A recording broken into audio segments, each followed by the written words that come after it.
with two tantrums in the house, so I had to get to a Oh. quiet space. Barbara, we're all set. Okay, great. Thank you. Okay. Good evening. It is 6:08. I'm calling to order the Board of Education Finance Committee. Thank you, everybody, for being here to talk us through the items that we're considering as we wind down the reconciliation of the budget and the business of the year. I want to particularly thank our finance staff, Tom Hamilton, Kristen Karschmidt, and Nina Laria for their incredible work. It was not an easy budget year, but we are making progress in so many areas, and it's really heartening for our community to see when many other communities are not making that kind of progress. So thank you very much for your hard work and your late nights. So can we move forward to item number 2, approval of the minutes? Does anyone have any, can I have a motion to approve? Diana? So moved. And Sherelle has seconded. Does anyone have any corrections? If no one else does, I just have one, which is amazing. It is page 6, paragraph 4. Just remove the T before the dollar sign. It's just a typo. Not that everything else looked great. Okay, so all in favor of the minutes as amended? Aye. That's unanimous. Okay, item number 3, to authorize the superintendent to execute a contract amendment to extend the food services management company contract with Chartwells for the 2020-21 fiscal year. Before we enter that, I just want to say that Chartwells has been a wonderful addition to our school community, and the quality of the food has been extraordinary, and their work to pivot to reacting to the shutdown was heartwarming and heroic. All right, so I think that goes to you, Frank, right? Thank you, Barbara. And I'll echo those sentiments. Chartwells has really performed above and beyond expectations. They joined us last year on a 1-year contract after having been the successful bidder. We had learned about their work from other districts like Stanford, Richfield, Weston, and they have really risen to the occasion in an extraordinary year. Our ability to set up a food delivery model for the first few weeks of COVID-19, and then to be able to shift to a food distribution center model really has been extraordinary. And the number of folks that we've been able to feed has been great. I would completely, fully endorse giving Chartwells another opportunity to lead us next year. Does anyone else have anything to add to that? No? Okay. Do I have a motion to authorize the contract? So moved. Okay, so moved by Sherelle, seconded by Colin. All those in favor? Aye. Aye. That's unanimous. Welcome back, Chartwells. Okay, let's move on to item 4. Authorize the superintendent to apply for the community eligibility provision for the following additional schools beginning with the 2020-21 school year: Brookside, Jefferson, Marvin, and Silvermine, and Conus Middle School. Can I have a motion for discussion? So moved. Moved by Colin, seconded by Diana, I think. Yep, okay. All right, so I assume that this is also Frank? Yes, Barbara, I'll be happy to talk again. I guess I led off and now I'm batting second, right, in the lineup. So last year, under Tom Hamilton's leadership, the CEP portfolio began.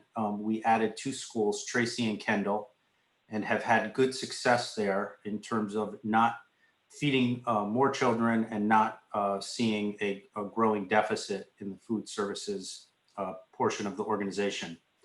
At about the midpoint of this school year in January, I met with several principals whose student populations are on the threshold of hitting the benchmark needed for CEP to work well for the district, for our finances, and given their student free and reduced lunch population. And those schools included Brookside, Marvin, Silvermine, Jefferson, and Ponus.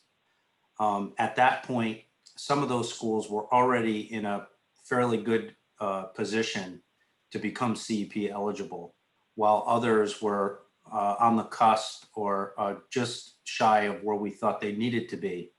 And the good news I have to share tonight is after the good work done by Jill Kress in Food Services, where she led a SNAP outreach campaign, January, February, March, and even in April during the shutdown, we were able to increase our total number of SNAP participation.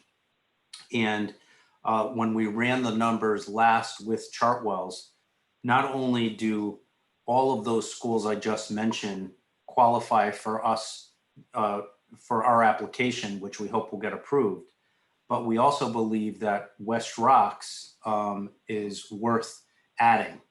So with the board's approval tonight, and if we're fortunate to have these schools awarded the CEP 3-year contract, we would now have 6 of the 12 elementary schools operating as CEP schools, which is a full free breakfast and lunch program for every student in the building. And 2 of our 4 middle schools, Ponus and West Rocks. What you have in the memo has all of those schools with the exception of West Rocks. We didn't think at that point that we could add West Rocks, but we received some financial information today from Chartwells, and they're confident that we can add West Rocks without much of a loss to the district. And we think it makes good sense to expand our CEP portfolio by this many schools in 1 year.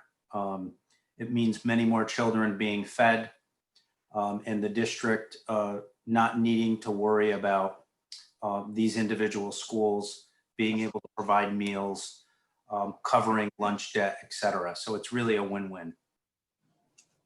May I ask a question? Certainly. With both Ponus and West Rocks, at the middle school level, we've had more choice for the young people and add-ons. And my question is, will that still be available for the stakeholders who want it? Or will we be doing this in a family style situation where they get what they get and they don't get upset? That's a really good question. My understanding is that that may be an open item, and we would need to discuss that at the district level to determine whether or not we would continue to offer a la carte. There may be some CEP provisions that limit what we can sell outside of the meals that are being provided at full cost. I don't know whether Tom may know the answer to that question. He has 1 year more experience with CEP than I, but it's an open question that we can certainly get the answer to. Yeah, I think we would need to double check with Chartwells. I believe we can still have a la carte, but the expectation is you're not going to have the same volume of sales because the a la carte items would be outside of the, what's offered at no cost. I believe that's the way it would work. So I believe there still will be the opportunity to buy a la carte, but that would be, I believe, at additional cost. Is there a possibility of the board getting an answer on that by Monday so that the full board knows what they're committing to when they vote on this on Tuesday? Yeah, well, I think we can get an answer to that question. Okay, I think that would have bearing on our choice regarding the middle schools, and we would want more stakeholder input from the SGCs at that point. Okay, so anybody on the committee have any discussion? No, Diana, no, Colin, you're good, Sherelle? I'm fine. Barbara, I would only add that just to further confirmed that these schools would fall within the free and reduced range we need to break even. The percentages we like to see at 40% or above, and the new schools being added are 55% at Brookside, 53% at Marvin, 48% Silvermine, Ponus 49%, Jefferson 54%. And I believe West Rocks, I don't have this written down, but I believe it's 47%. I thought that the paperwork said you needed to have above 50% to qualify. Is that incorrect? No, 40% is the threshold to qualify. The Okay. sort of working rule of thumb from other school districts ahead of us in CEP was they were finding that once you hit the 50% threshold, then it was financially advantageous to be in a CEP situation. If you're under 50%, then it starts to get, a little closer to, obviously when you go CEP, you lose the student, the meal revenue that would normally come from the students or their families. So you have to balance out the increasing reimbursement with the decreasing meal sale revenue. And the way the program works is the higher that percentage that Dr. Costanzo was referring to, the higher the reimbursement rate that we receive on every reimbursable meal. So in other words, the federal government reimburses you more per meal if your certified number of students who are certified as directly eligible because they're on SNAP or Medicaid, as that number goes up, then your reimbursement goes up. Okay. So in the absence of further discussion, anything? Bueller? All right. All those in favor of authorizing the superintendent to apply for CEP for the following schools, and we have to amend what we initially didn't include West Rocks, but we want to, so we'll add that on to what we're approving to go to the full board. Anyway, please say aye or raise your hand. Barbara, Yes. this is the work that Godfrey was working on to make sure that students were not shamed.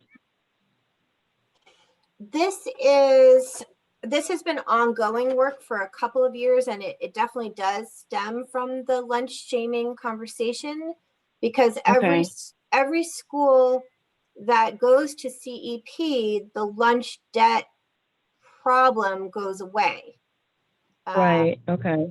So that's the advantage. But I think that what you're referring to is something that I only just learned about myself, that apparently the policy committee discussed a procedure or a policy that might affect ninth graders, but this is not. And I've asked the policy committee to work to inform the finance committee of what the request is so that we can prepare for that. But I had not heard of it until basically yesterday. So that's not. Okay.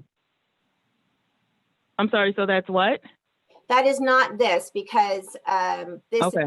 this is not relative to any of the high schools. This is elementary and potentially 2 middle schools. And the move to do Ponus, it makes a lot of sense because Jefferson definitely qualifies at 74%, I think, free and reduced lunch. And they're going to be in the Ponus building. And so that was the reason to be looking at Ponus. Adding West Rocks is very exciting if we can do it and still please the stakeholders who might want the add-ons or any additional choices. Right. Well, I would just like to commend the work, of everyone who's, thinking of the children first. So, great move. I totally agree. Okay, so all those in favor of this authorization, say aye. Aye. Aye. Aye. Okay, that's unanimous. Great. So moving on to number 5, authorize the superintendent to execute an amendment to the contract with Enterprise Management Services Division of Canon Solutions America, Inc. to provide mailroom and mail delivery services to the Norwalk Public Schools for a 2-year period commencing July 1st, 2020 and ending June 30th, 2022. Is that what Karen is here to present regarding?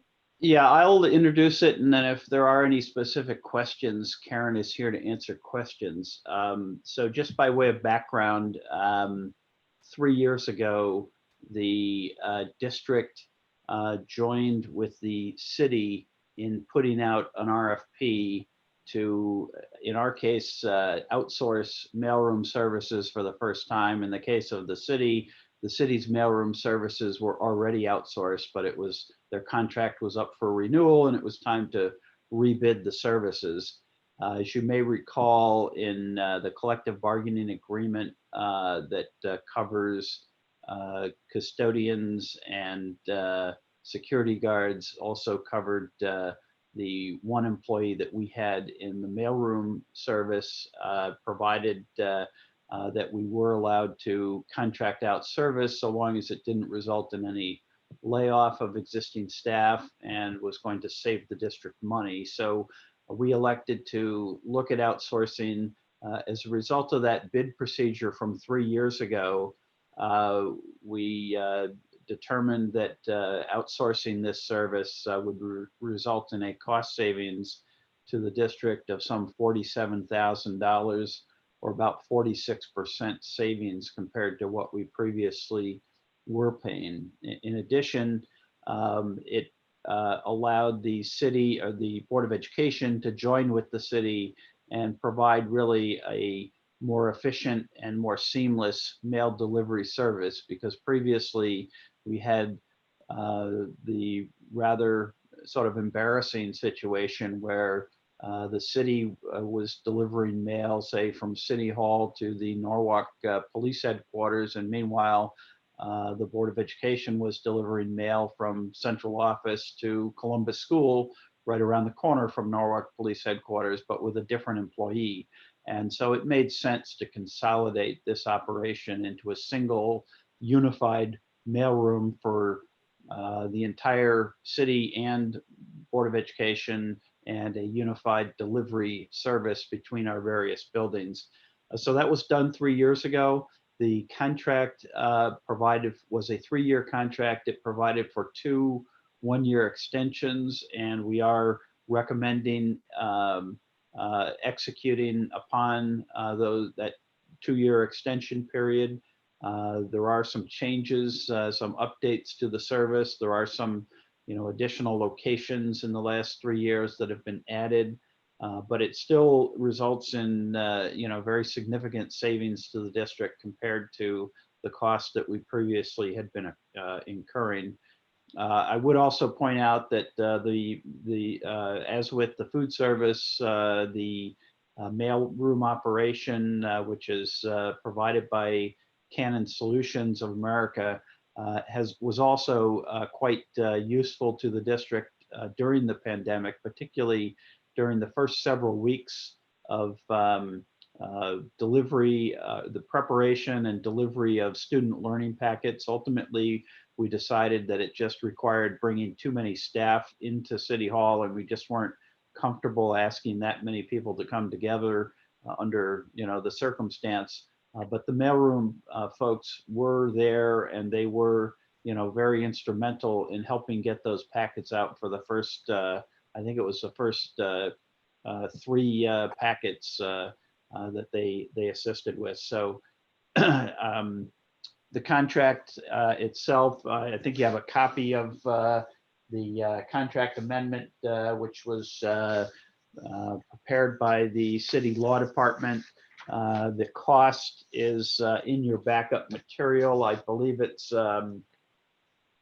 the cost for the district is $64,677 in the first year and $66,057 in the second year of the contract. So I don't know if I missed anything, Karen, or if there's any questions. The only thing I'd like to add is that aside from the district learning packets, Canon has been receptive to everything we've asked them. So when we ask for a separate committee run or a separate packet run or something like that, there's never a hesitation. There's never discussion of increased costs or anything like that. So they really have been a good service to the district. I think that, you know, the mayor and the council in their advocacy for an audit of the city and the district, a joint audit, they're looking for efficiency opportunities. And this is an example of that, where it has been successful and has saved the district money. And as long as it isn't hurting an existing union worker, I think this is probably a wise choice for the next 2 years. Is there any discussion from the team, from the committee? Nope. I just want, yeah, just I think it's a no-brainer. It sounds like it's been making sense and will continue to make sense. And I'm just curious, are there other outsourced services that we currently share with the city, or that perhaps we can look into achieving similar efficiencies? There are the one service that I think actually maybe Dr. Costanzo can jump in here on is the security service, which we actually, when we contracted out security services, we piggybacked on the city's security services contract in that case. And so that immediately comes to mind. And in the finance area, we have a lot of joint services between the district and the city. For instance, we're on one unified financial system, one platform, one database, and so the whole area of finance, actually, the city generates all of our checks. So the accounts payable function, although we have sort of what I refer to as the front end of accounts payable, the city actually has the back end of accounts payable, and all of the check payments and payroll are all issued through the city controller's office. So those are areas that immediately come to mind, and there's probably others if we sat down and thought about it. So that's great. Okay, so I think we have not yet voted, correct? No. I don't think so. Okay, so all those in favor of this motion to authorize the superintendent on this contract? Aye. Sherelle? Second. Okay, I'll take that as a yes. So that's passed unanimously. Thank you so much for the presentation and the hard work. And thanks, Karen. I know you've been doing extra duty, so thank you. And outside of the normal. Sure. Thanks a lot. Okay. All right, moving on down the agenda. Discussion of the fiscal year 2019-20 year-end budget projections. Point A is the Board of Ed General Operating Fund. So I assume that's you, Tom? Yes, that's me. So this was requested last month at the Finance Committee. We had a discussion about some of the additional expense items and some of the budget savings as a result of the COVID-19 situation. And we presented you with a pretty detailed spreadsheet on those additional costs and those savings as a result of COVID-19. And the committee asked for additional documentation about the overall status of the board's fund and a projection of the board's operations to the end of the fiscal year.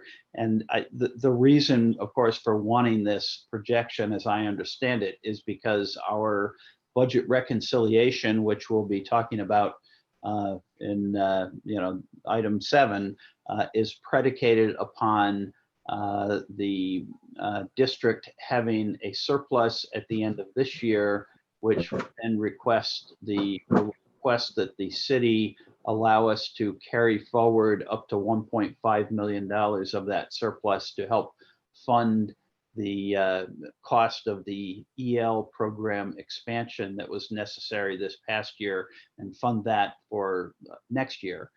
So there was information, or there was a desire to have information on where we expected to end the year. And, I indicated last month that I felt confident that we would end the year with a $1.5 million surplus or better, but the committee asked for a more detailed analysis. And so what you have in your packet is a more detailed analysis by object code. This is rolled up for the entire district.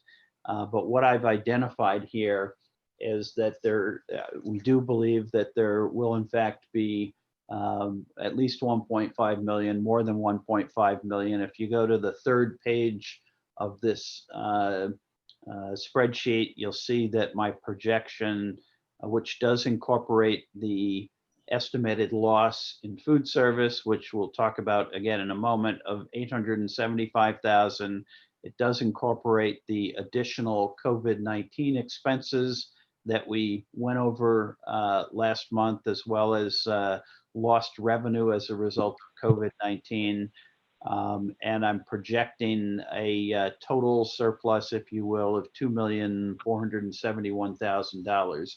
Now, I want to caution that we don't routinely put out public projections of where we think we're going to end the year. And the reason for that is because there is considerable uncertainty whenever you do any forward-looking projection. There is just inevitably some degree of uncertainty in these numbers. It's possible that the number could be higher. It's possible the number could be lower because there may be things that we're unaware of that we'll find out about as we continue to go through the month of June, or even into July as we're closing the books for the year. Things arise that we hadn't been aware of that have to be taken into account. And again, those can be things that move the needle in either direction. But I do feel very confident that we will have the $1.5 million surplus. I think that these projections, are still, I believe, should be relatively conservative overall. So what are some of the things that are driving the numbers one way or the other?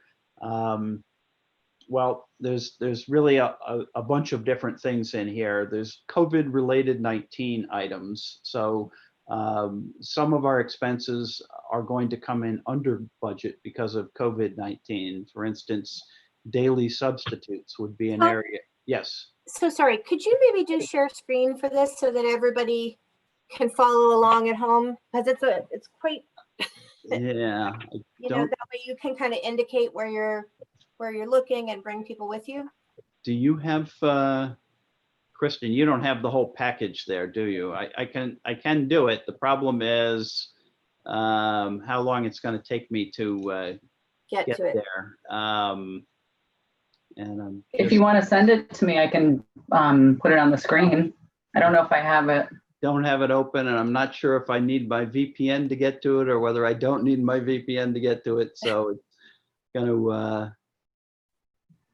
Maybe if it was sent out, can you just refer to the page number possibly? Well, I have it's page 24 of the packet.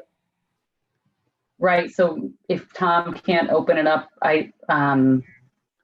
maybe somebody could read off the page number. So if you're following at home, you know where to look in your packet.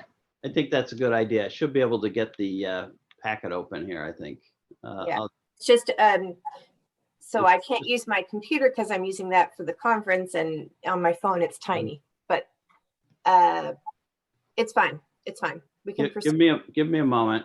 I'll, if you'll bear with me. I think it helps the public to understand the context as well. And while you're pulling that up, I do want to float something for the committee to think about and to discuss with the administration. But we've had a lot of feedback regarding the choice not to pay the full stipend for our athletic coaches for the spring sports.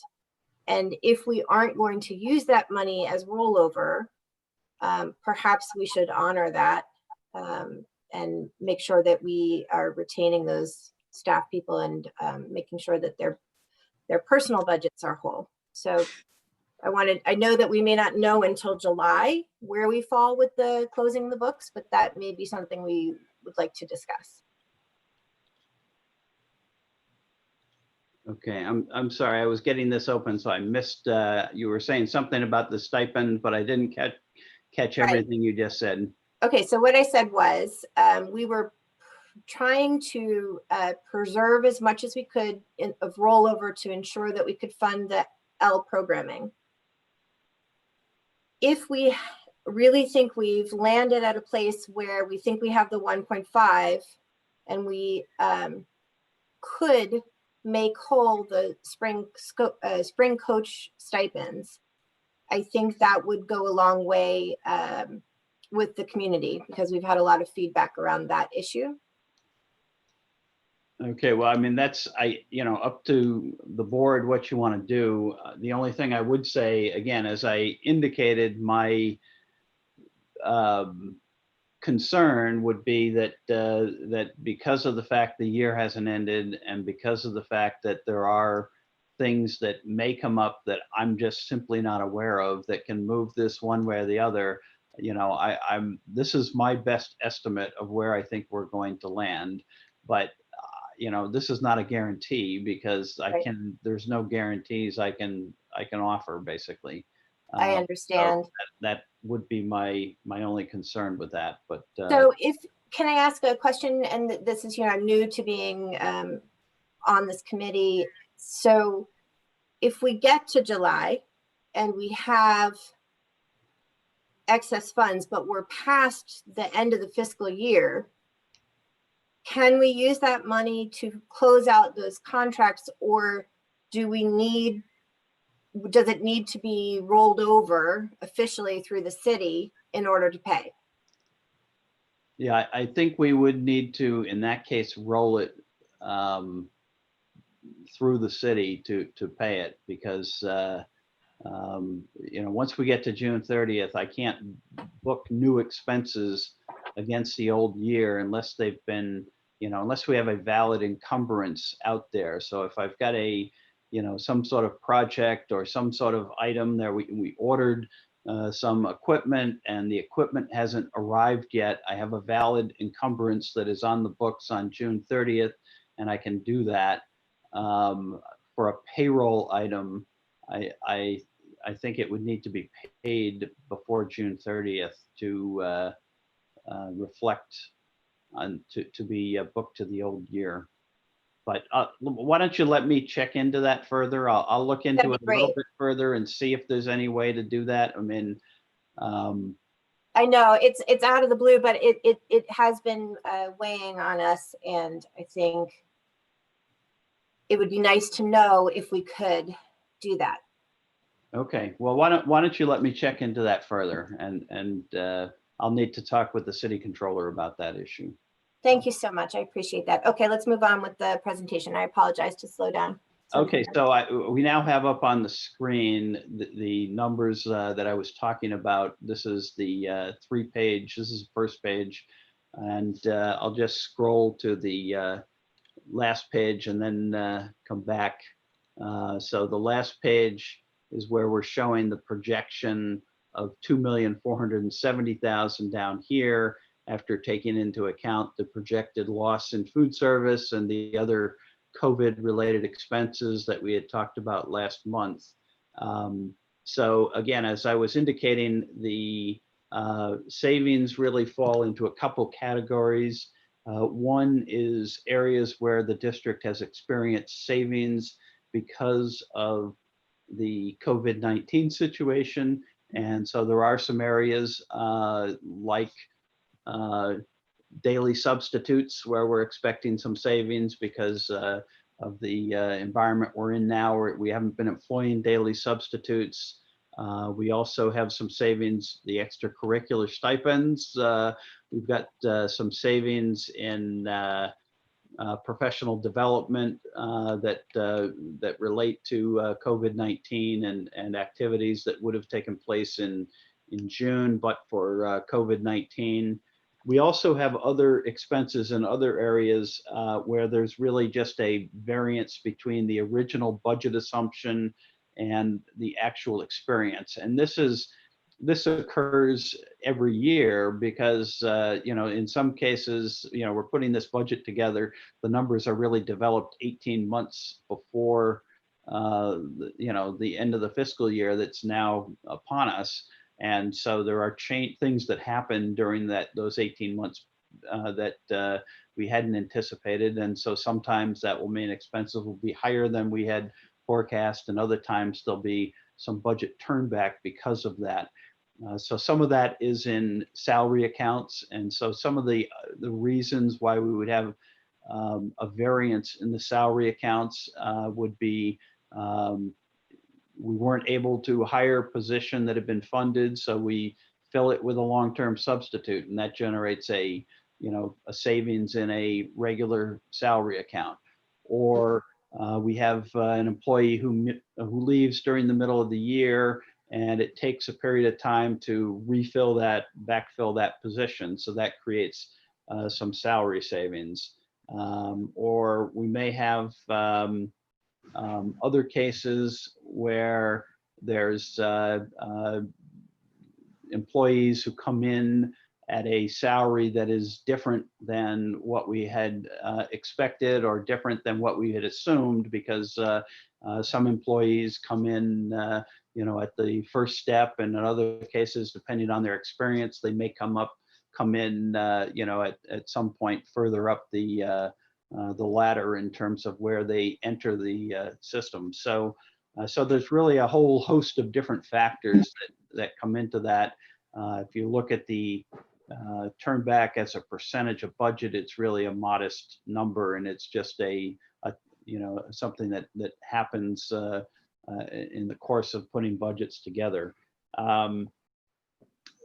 So the other areas, just continuing on, looking at some of the other items on here, retirement severance also is a matter of how many employees elect to retire compared to our budget assumption. And again, at the point that we're putting the budget together, we don't know how many people might actually be retiring in the following fiscal year. So that's a number that can vary. Unemployment is an area where we're expecting some savings in, simply because we just haven't had a lot of people on unemployment in the past year compared to what we've had in prior years. Field trips here at the bottom of the page, that really is COVID-19 related, so that we're expecting turn back in field trip accounts because those field trips couldn't occur. Other professional and technical services up here is really a combination of items. There's, I believe, some special education in there, but there's other things as well. And legal fees, purchase property services was a assumption change with respect to we outsourced the custodial services at Rhoton that had not been assumed when we put the budget together. So there was some savings in one area, but some cost in another. We are expecting some turn back in the out-of-district tuition account within special education and transportation, which is primarily COVID related because of special, trips, field trips, athletic trips, and so on that didn't occur this spring. At this point, the numbers indicate that we expect some turn back in instructional supplies. And again, that's probably mostly COVID related because of the fact that school has been out of session. Obviously, we have other expenses on the other end for things like PPE and other things that we hadn't budgeted and hadn't expected. Going on to page 3, the utility accounts down here, electricity and then natural gas and so on. Some savings is expected there because primarily because of the COVID-19 situation, and an account within the talent office, retention and engagement is also expected to turn back some money. So I think that pretty well summarizes where we're expecting to end the year. I don't know if there's any other questions on that. That's really helpful. Thank you so much, Tom. Does anyone on the committee have any questions? Okay, I'll take that as a no. So why don't we move on to the second point, the review of the food services fund and how we expect to land there? Oh, this is really an eye chart. I don't know if Yeah, there's any maybe way- go up to 150 or something. So I've got this. I I'm had not to print sure it out how, and use the microphone. Is there a way to, I know if I had opened it in a spreadsheet, how to Yeah, expand it. I'm not sure how to do this from PDF okay. website. Well, let me talk to it anyway. Hey, Tom, there's a plus and minus in the lower right-hand corner. Oh, there is. Down here? Okay, let me, yeah.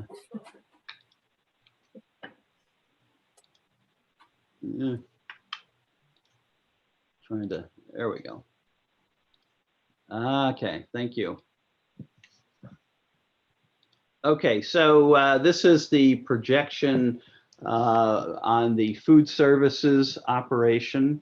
And this was developed with the folks at Chartwell's. Couple of things to point out here. One is sort of the bottom line. If we go to the bottom of the page, we can see that we're projecting with basically all expenses in, we're expecting a shortfall of $875,000. Now that compares last year, there was a shortfall of $481,000. So it is materially larger than last year. The reason we've had shortfalls is primarily one of the big items that you see on the bottom here, that is we have a pension contribution now in excess of $200,000 for food service employees.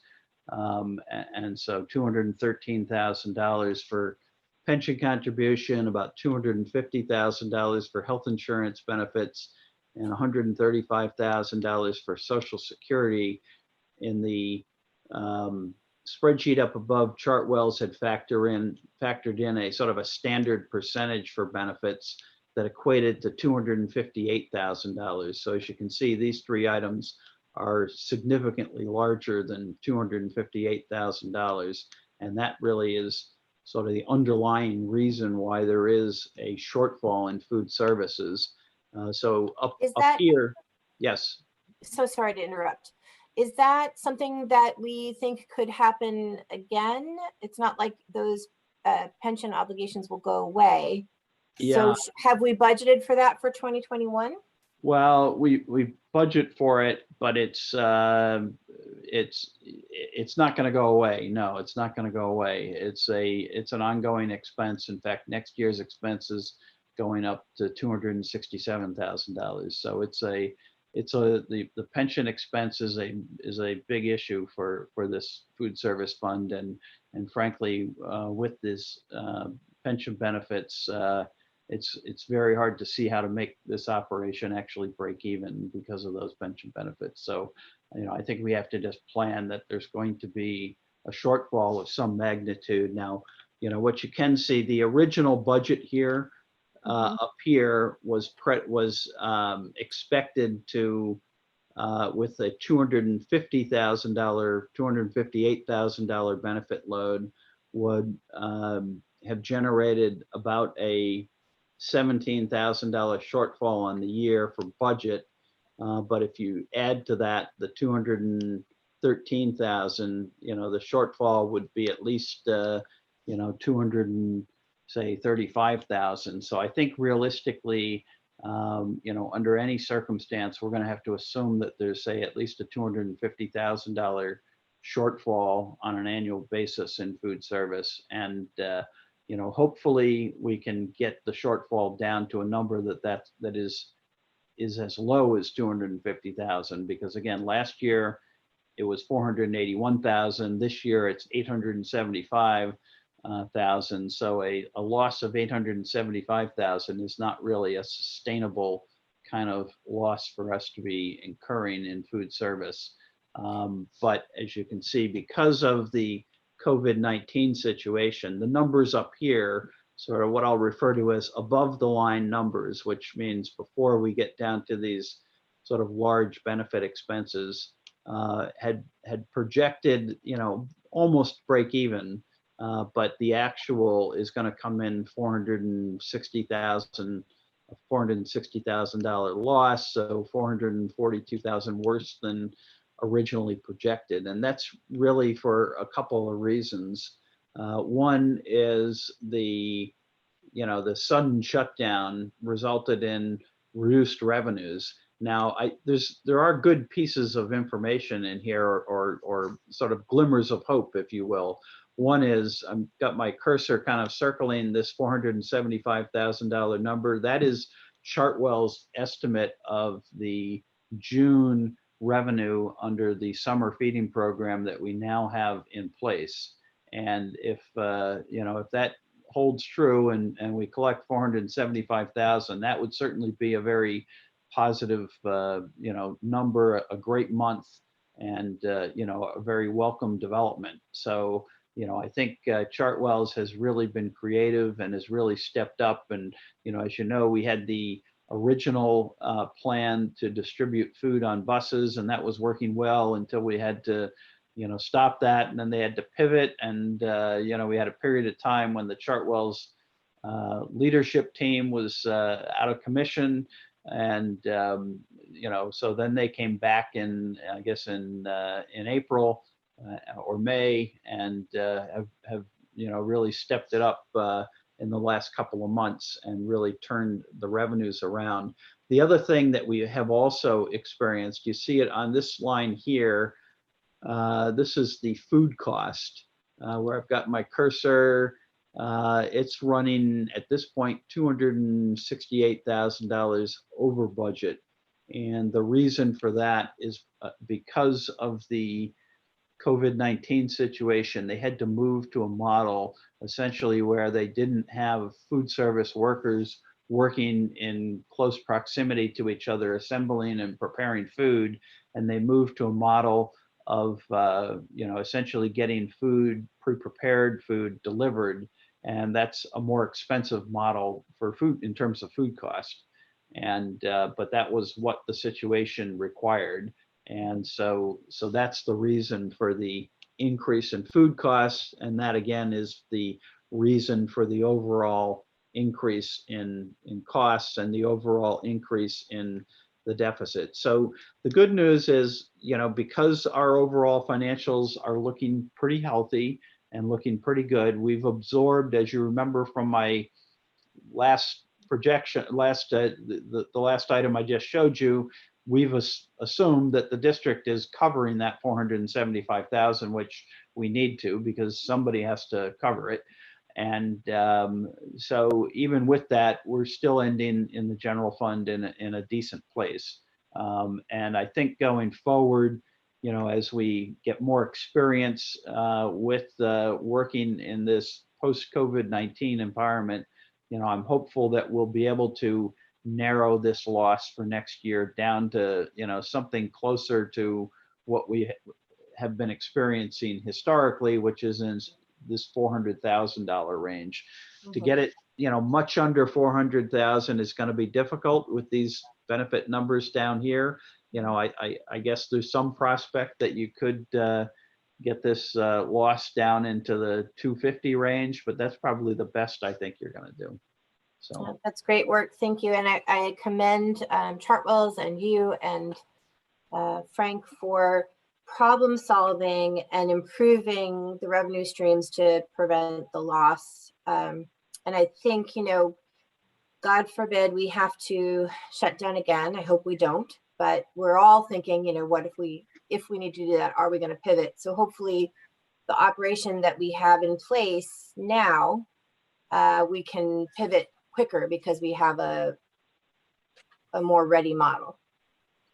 Yeah, I think I think that's true, and I do think it's important to remember that this program really is an emergency feeding program that our students have relied on these past several months to for for food. And this is, you know, an important function that, you know, our student, we obviously don't want our students to go hungry, and they're not going to be, you know, in any position to engage in learning, whether it's distance learning or in-person learning, if they're hungry. And so, you know, we did what we needed to do to keep this program operational and to get it operational. And I think, you know, going forward, you know, with what we've learned, you know, we'll be able to operate this successfully. Agreed. Tom, you bring up a good point. This was an emergency feeding program. Do you think at some point when the dust has settled, we could apply to FEMA for reimbursement for this? That's a possibility. You know, I actually spoke with the city finance director, Henry Dakowitz, yesterday. We were discussing FEMA reimbursement issues and other reimbursement issues, and that's something that I know the you know, the city is pursuing FEMA reimbursement. The actual reimbursement or the actual filing of a grant application through FEMA, I believe, has to be processed through the city, as I understand it. But certainly any losses that we've experienced would be something that we would, you know, want to make sure that the city goes ahead and files reimbursement if it's an item that that FEMA would reimburse. So we will be checking into that. Great, thank you. Okay, so I think we can move on unless there's any committee member who has a discussion item on this. Any questions? None for me, thanks. Okay. So moving on to the next item, review and make recommendations regarding final proposed fiscal year 2021 budget reconciliation, including discussion of school-based budgets. Okay. And Kristen? Kristen's gonna walk through a pretty lengthy presentation, but I did want to make a few opening comments if I could. You know, first of all, I'd like to, you know, thank in particular Kristen Karschmidt, as well as Nina Laria and the rest of my staff, as well as all of the school principals who have really done an amazing and outstanding job in working these student-based budgets and working these school budgets. I'm really been impressed with the team and the way it's come together, and the level of detail that goes into the development of this budget is really almost hard to comprehend. But you know, I certainly commend my staff and the rest of the district staff that was involved in developing the budget this year. I did want to make a few comments, just sort of opening comments, and then again, Kristen will kind of go into all the details. One is that it's important to understand and recognize for the board that the move to a student-based budget is really predicated on the theory of action that the board adopted when the board adopted the strategic operating plan. The strategic operating plan that now is, you know, coming to a conclusion and will be, you know, presumably updated, you know, shortly. But as you recall, that theory of action was defined as managed performance empowerment, the managed performance empowerment theory of action. And the basic concept of that, it's kind of, you know, big, you know, words, but really what it's about providing autonomy to schools as a mechanism to improve school performance. And so it's providing autonomy to schools under three broad areas: funding and budgeting, talent, and operations, including programs and the development of programs in the schools. And so the student-based budget is really all about providing that autonomy to principals and to their respective SGCs so that they can make decisions about what is best for their schools and their students. The other half of the managed performance empowerment theory of action is that autonomy is granted to the schools with improved performance, but we closely monitor, the district closely monitors and supports and provides intervention when necessary when schools don't meet benchmarks for student achievement. So that's the other half of this theory of action. So it's important, though, for this theory of action to actually work. Principals and SGCs must be empowered with real authority to make real decisions about the priorities that will be funded in their school budgets and that will meet the unique needs of their schools. The concept here is to move away from sort of cookie cutter schools, a 19th century industrial model where every school looks and operates exactly the same, to a 21st century model where each school has a unique and distinctive environment. So every school is not going to have exactly the same thing, but we achieve equity, which is also an important consideration. We achieve equity across all the schools by funding the schools on an equitable basis. And that's where the per student allocation, the SBB per student allocation comes in. So by funding the schools equitably, we are then treating the schools equitably, even though what any given school has in the way of programs or priorities or staffing may vary from school to school. And in fact, we want it to vary from school to school. Different schools will decide and make different choices about how they ought to use their funds, and that's okay. And in fact, that's desirable. So for our theory of action to actually drive school improvement, it's imperative that the district's highest governing body, the board of education, avoids sort of second guessing individual funding allocation decisions that are really best made at the school level. So I do implore the board to stay focused on the matters of policy and direction, and to avoid the temptation to get too far into the individual decisions that individual schools make about what is, the best decision for them. So we have a highly competent and professional educational leaders in our schools, with oversight provided by the school governance councils that are also part of the theory of action and part of the strategic operating plan. So those local school governance councils with their principals are really charged with making individual school budget allocation decisions.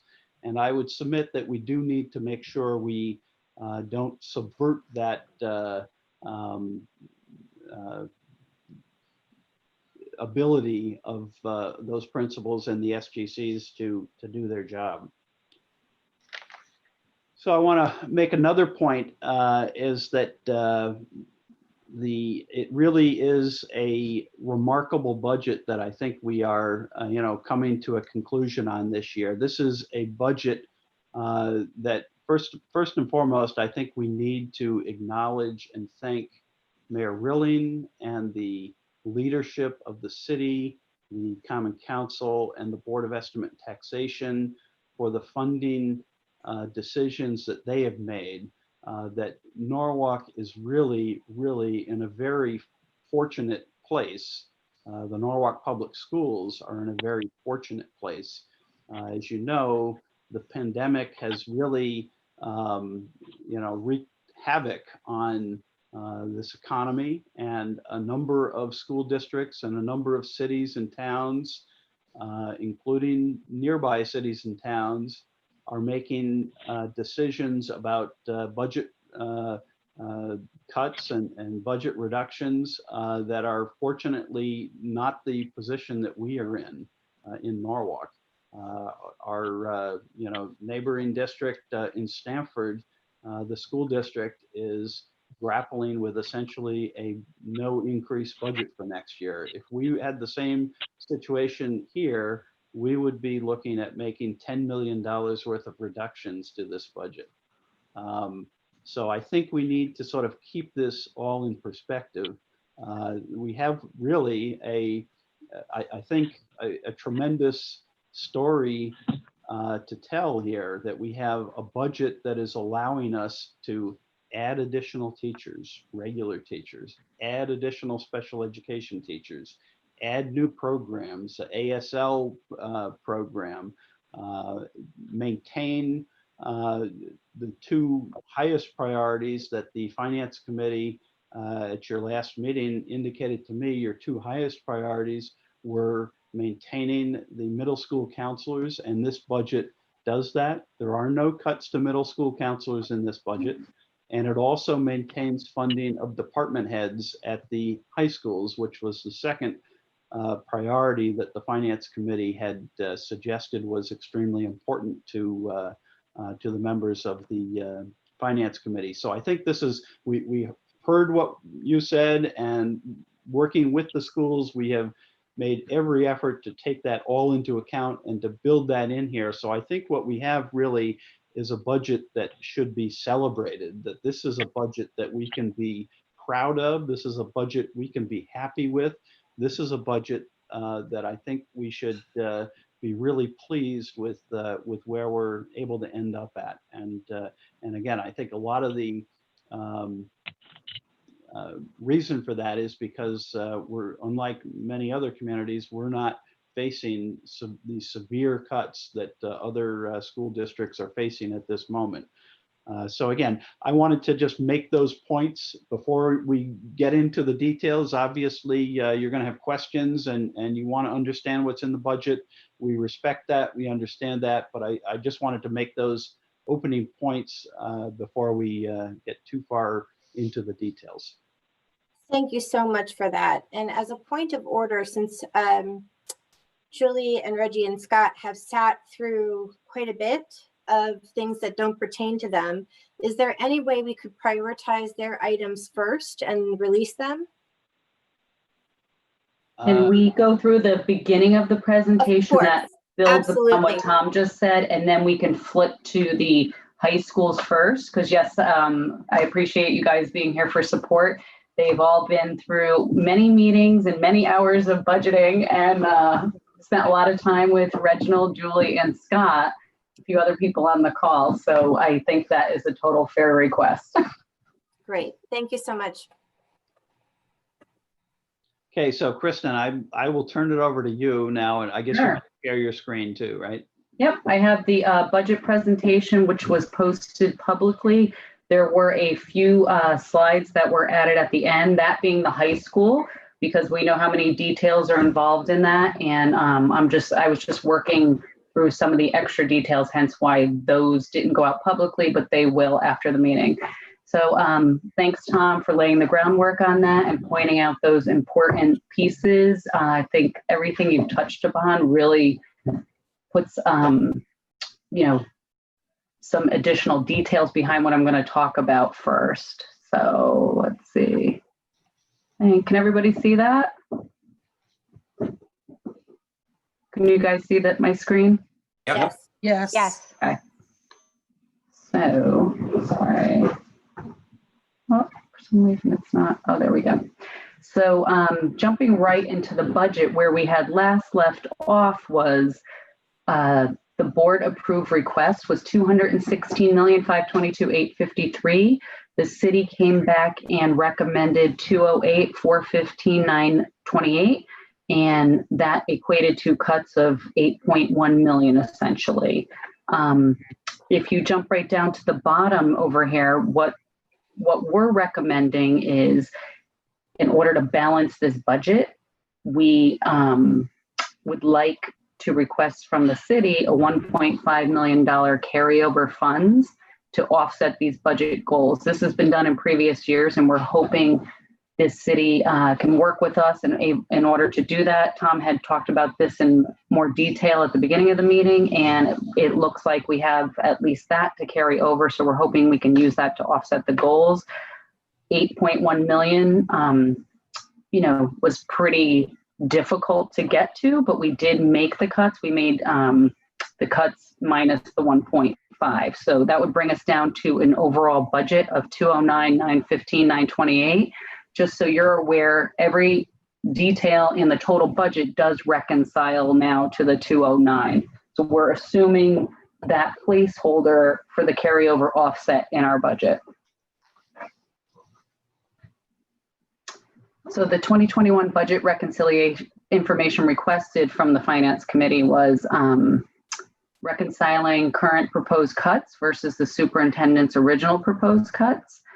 What we thought would be helpful while going through all the SBB process was to ask the principals 3 questions: to briefly state the major budget decisions for 2021 that impacted the school's personnel or program. How did these budget decisions support the school improvement priorities? And is there anything that you would like to share with the board regarding your budget for the school? So we compiled all that with the help of Sandra, who's on the call right now. Thank you. That was very helpful. And we compiled that, and that was sent out publicly and to the Finance Committee. So I really think that brought additional narratives and details to, surrounding just the numbers that we're showing. And then number 3, the budget narratives by school. The narrative should be aligned with the school improvement plan. And that was also, the link was sent to everyone earlier, so you can read through that. I'm not sure if that was part of the late night reading, the actual school improvement plans. And we have Sandra, who's on the call, the Director of School Improvement, so she can assist with that if there's any questions. And when we had these student-based budgeting meetings, part of the way we funded it was alternative cuts, alternative funding, or changes in proposed expenditures versus prior years in order to balance this budget. So everyone's probably familiar with this. We have reviewed this in detail at many meetings. This is, oops, sorry, I'm just moving my screen. This is the cuts that were proposed by level. So you have elementary, high school, and middle in that order. Everything in yellow was actually cut in the budget or realized within the budget that we're presenting to you. The cuts that are in blue, alternatives were given to make these cuts. So just to recap, the elementary schools, the per pupil impact was $99 per student, high school was $394, middle school was $228. I'm not going to go into too much detail here because I think we've talked about this. If anyone has any questions, I'd be happy to speak about it further. So related to the high schools, one of the proposed cuts was to eliminate high school department chairs, the stipends, and the equivalent release time. And I know this was an area where the principals felt strongly, Norwalk High School and Brian McMahon High School, on retaining the department chairs and how important the department chairs were to the school. So we'll talk about that in more detail in a few minutes. And then the middle schools, they were able to retain the Dean of Students. The only school who did not have a Dean of Students because they just never had one was Rowton. Everyone else did retain their Dean of Students. And then the middle school counselors, there were 3 middle school counselors retained per each middle school, 1 per house. I did want to add in terms of, because I know there had been some discussion about the director of counseling, and the director of counseling position was taken out of the local budget, but it was funded in the grants from 2 different grants. And I know Yvette is on the call, and she was asked to join because there may be some questions. I don't know if she wants to address that briefly, but I know that the thinking is that now more than ever, that position is really critical from the standpoint of providing clinical supervision and you know, that fortunately, all of the middle school counselor positions are also being retained in the local budget. So I don't know, Yvette, you have anything you want to add? No, just that we were able to split fund that between PSD and IDEA. We could not put it all in IDEA because it's not 100% special education, but funding it that way allowed us to preserve the position and to support the implementation of the counseling redesign that we worked on this past year. And the board is very grateful for your generosity in extending your IDEA funding for that purpose. I think we'll be very grateful for it next year when we reopen. Thank you. So that's a good segue into this next slide, which illustrates the budget cuts that impacted the district-wide budgets or central office budgets. And all of them were made, a lot of them were moves and shifts into grants. Some of them had to do with revised assumptions, and a few of them were cuts, particularly the summer school. The top two line items there, the chief and secretary and salary and benefit cuts, as well as the HRBP salary and benefit cuts, those are in blue because there are alternative cuts that were proposed in lieu of making these. But everything else in this budget you see in yellow with the parentheses shows you exactly what happened, most of them being moved to grants. Can I ask a question on this slide? Sure. I know Helene isn't on the call. The choice to cut the ELL co-teacher, was that not part of the 1.5 that we're going to be able to achieve through rollover?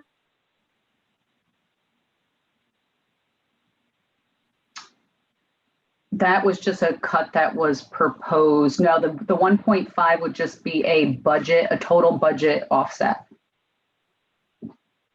For That- what we have currently. Right, so the 1.5 offsets the budget goals in total. This is part of the cuts that are being taken.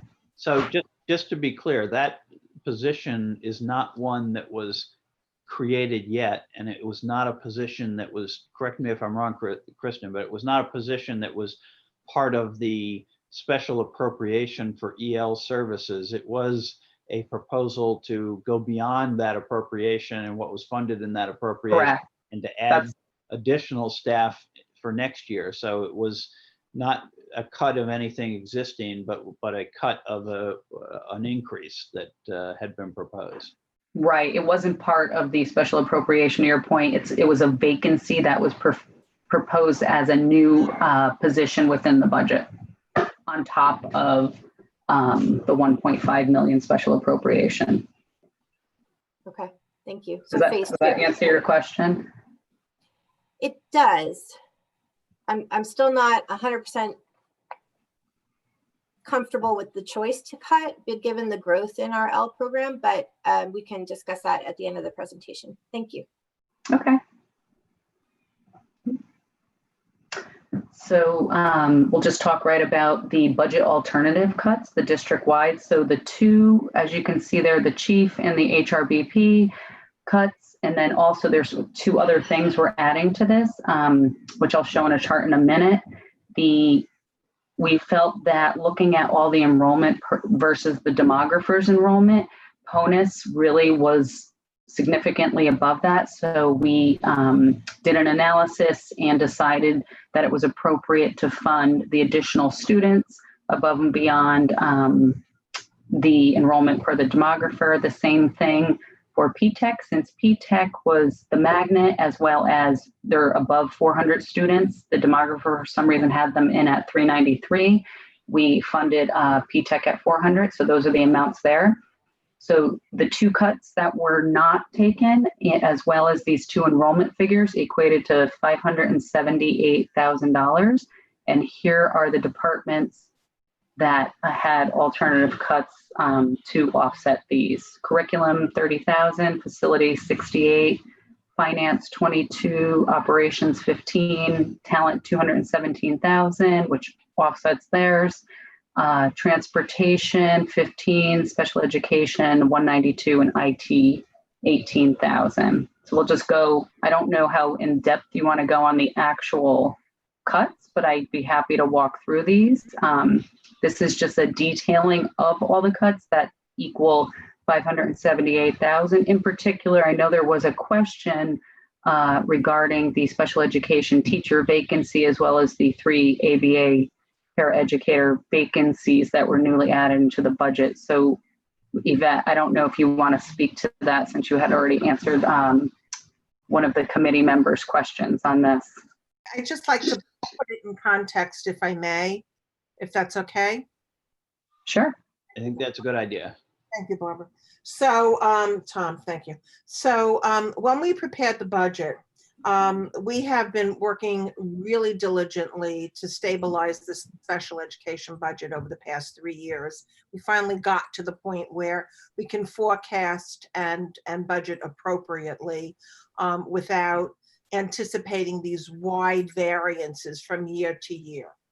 And we did that through the use of the special appropriation 3 years ago of the $3.6 million for program development.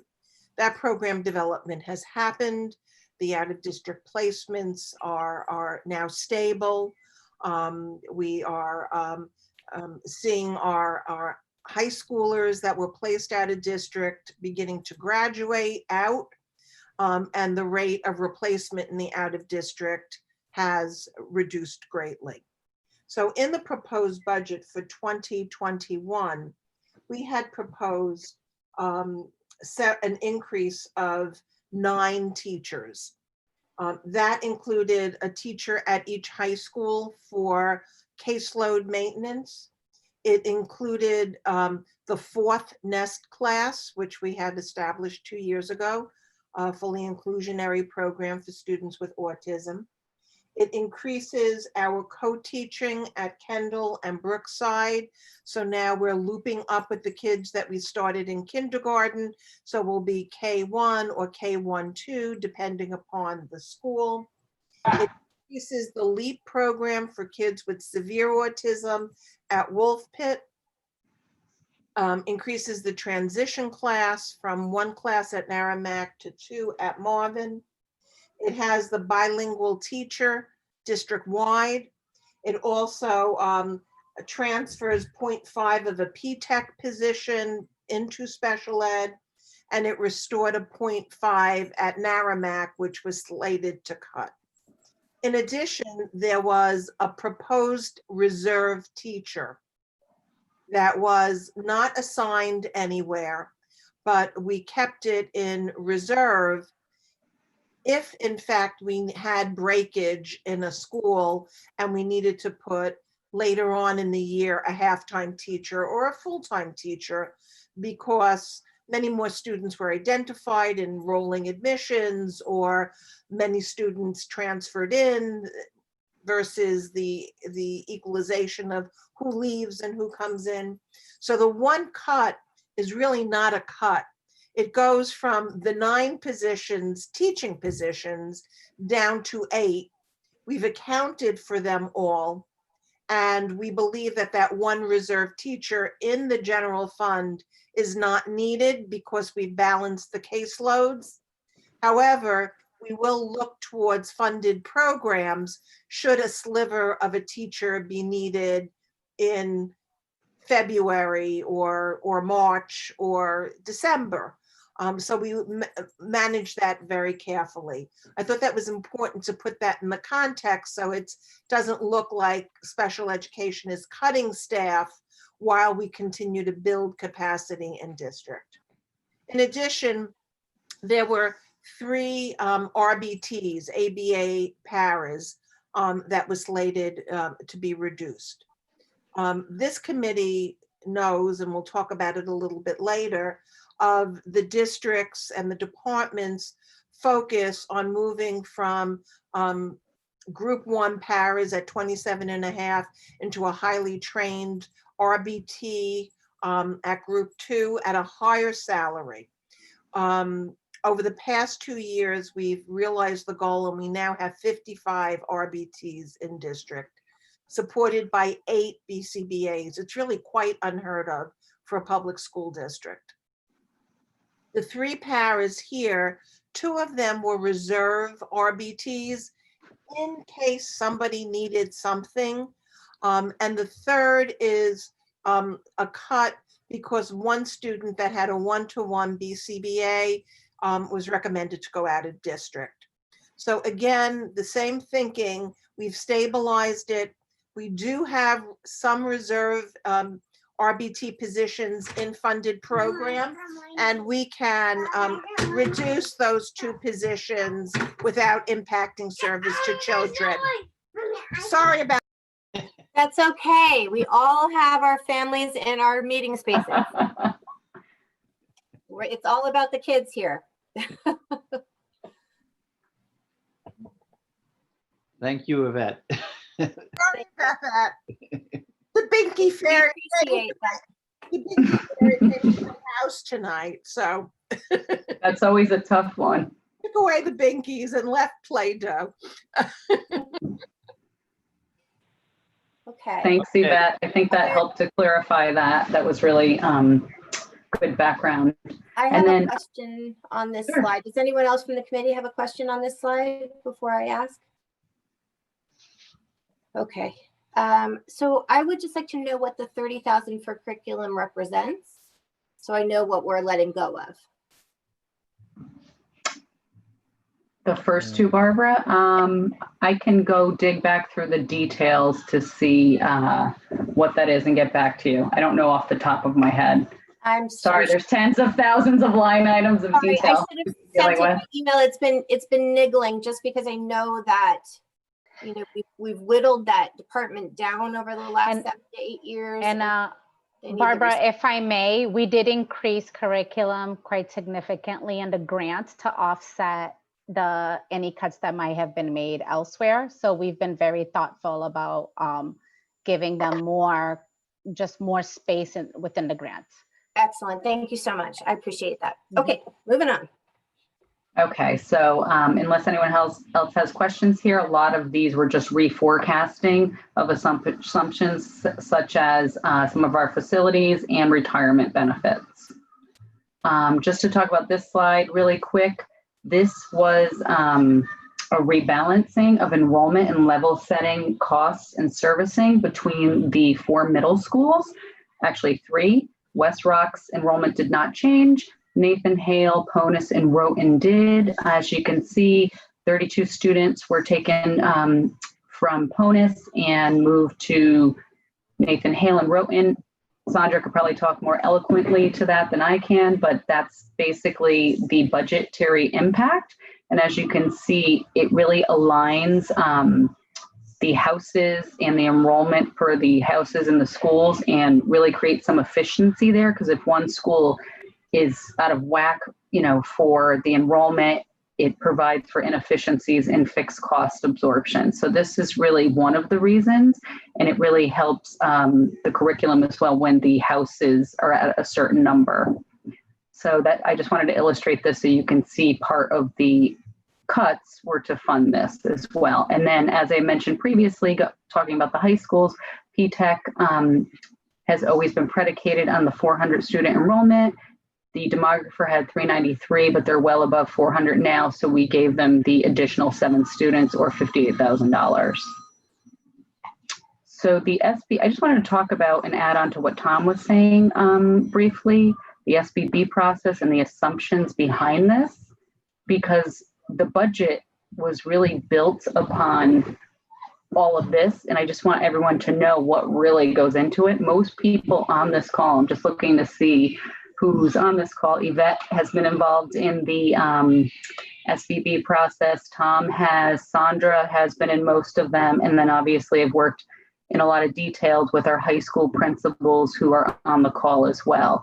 So we actually, Zoom in this case worked in our favor, and all of the SBB meetings were held on Zoom. I actually might keep that format because I thought it worked really well. They were probably 3-hour plus meetings, and The cross-functional team that was on each of these SBB meetings included the principal, and if they wanted to invite someone else, such as the scheduler or their AP or CISD or another specialist within their school, they were welcome to do that.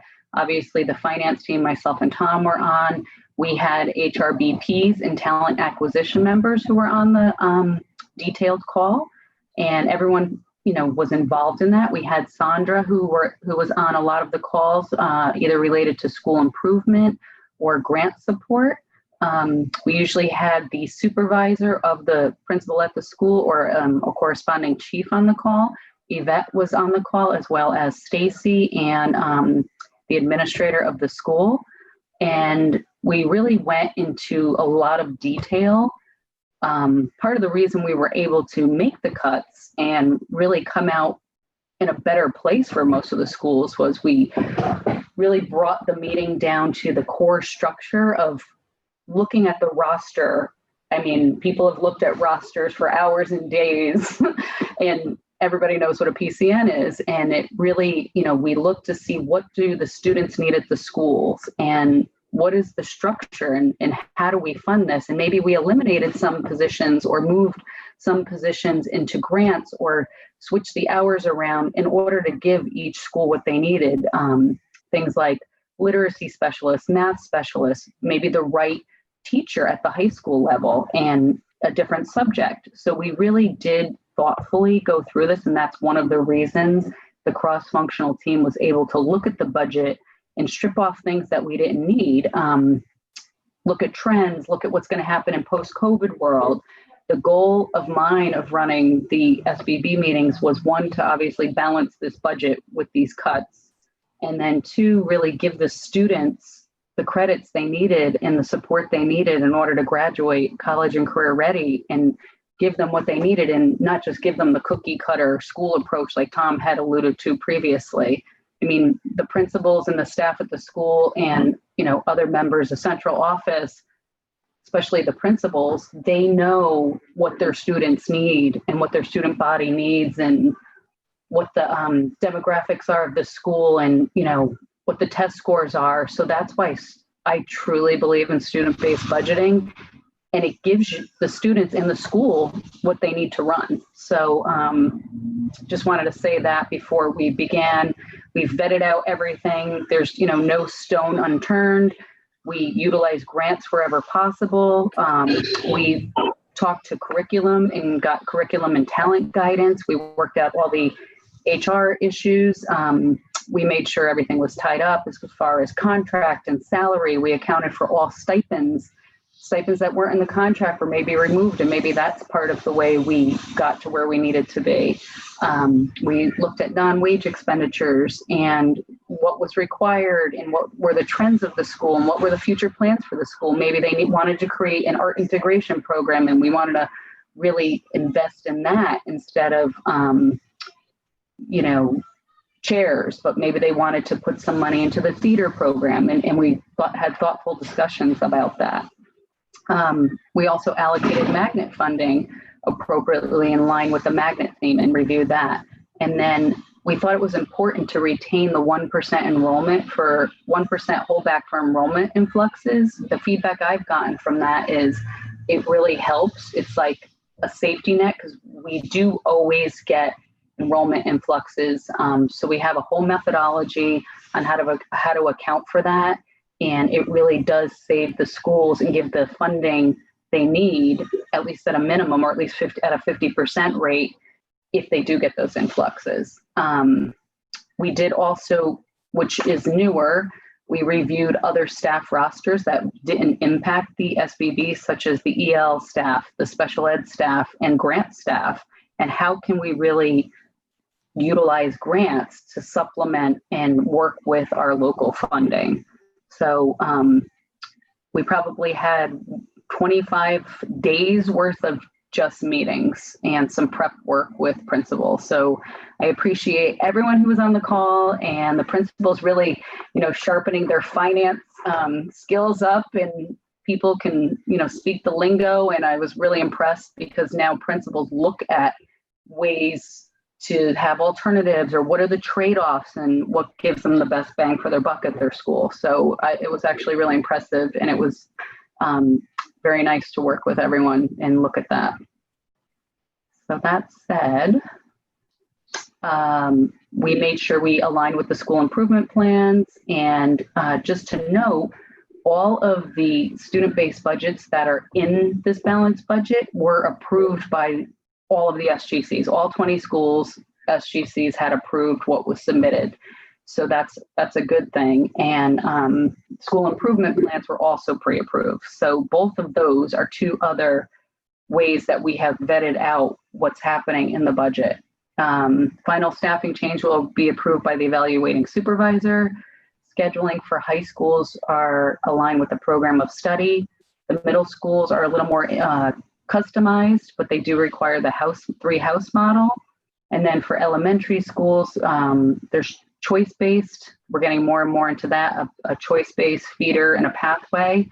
And we obviously looked at the number of sections required to stay within the class size guidelines, and we added interventionists and specialists where needed, because we really want to have more support for the students, as opposed to, we leaned on this side of specialists as opposed to coaches.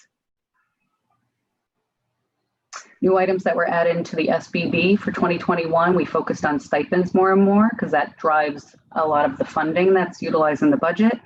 A new science workbooks were added at $20 per pupil. $150,000 allocation for instrument repairs were moved from central office for grades 3 through 8 in the SBB.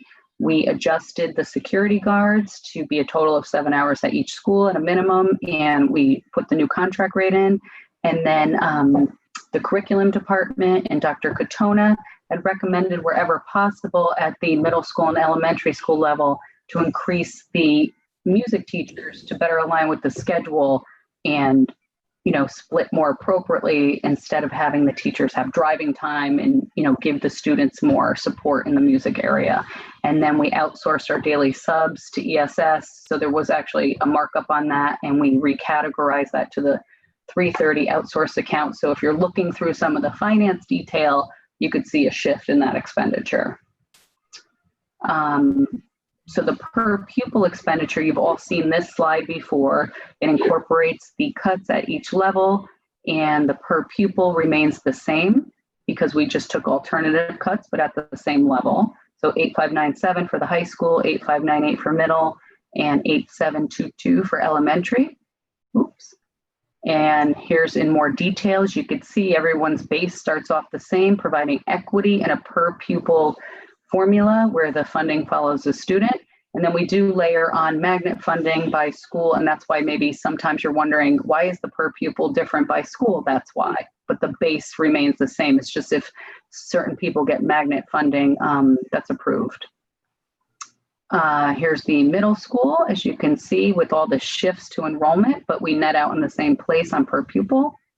And then something to note, Columbus has a per pupil differential for middle school, so that is accounted for in their K through 8 model.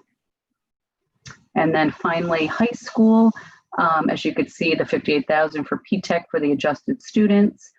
Each high school started out with 8358 as the base per pupil, and Brian McMahon receives 455,000 in magnet, Norwalk High 100,000, and P-TECH the 400,000.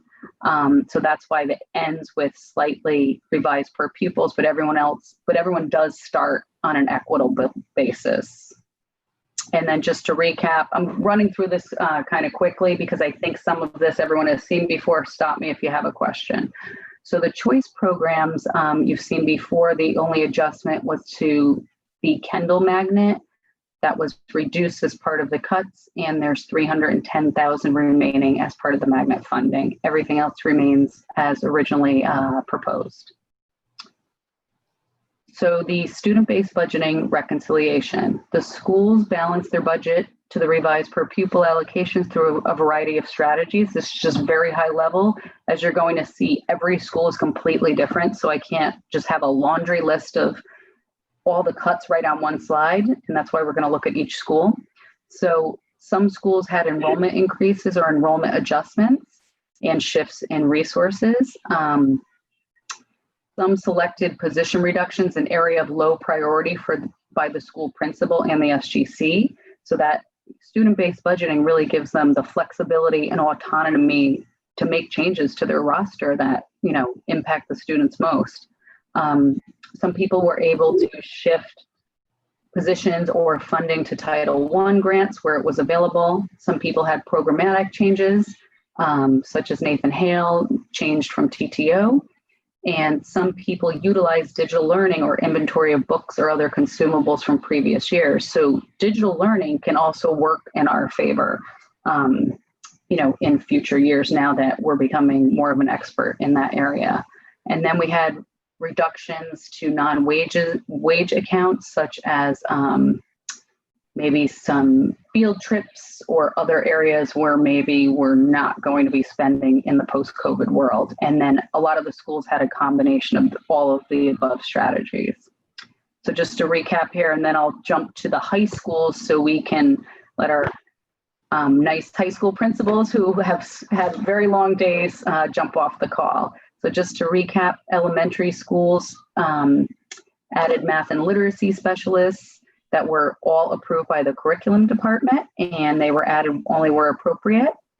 Paraeducators were reduced where more than 2 regular education paraeducators were reduced when more than 2 were funded from base local funding. And we did have a list that we reviewed previously about that. Montessori slots were funded and given incremental revenue at Brookside for that program.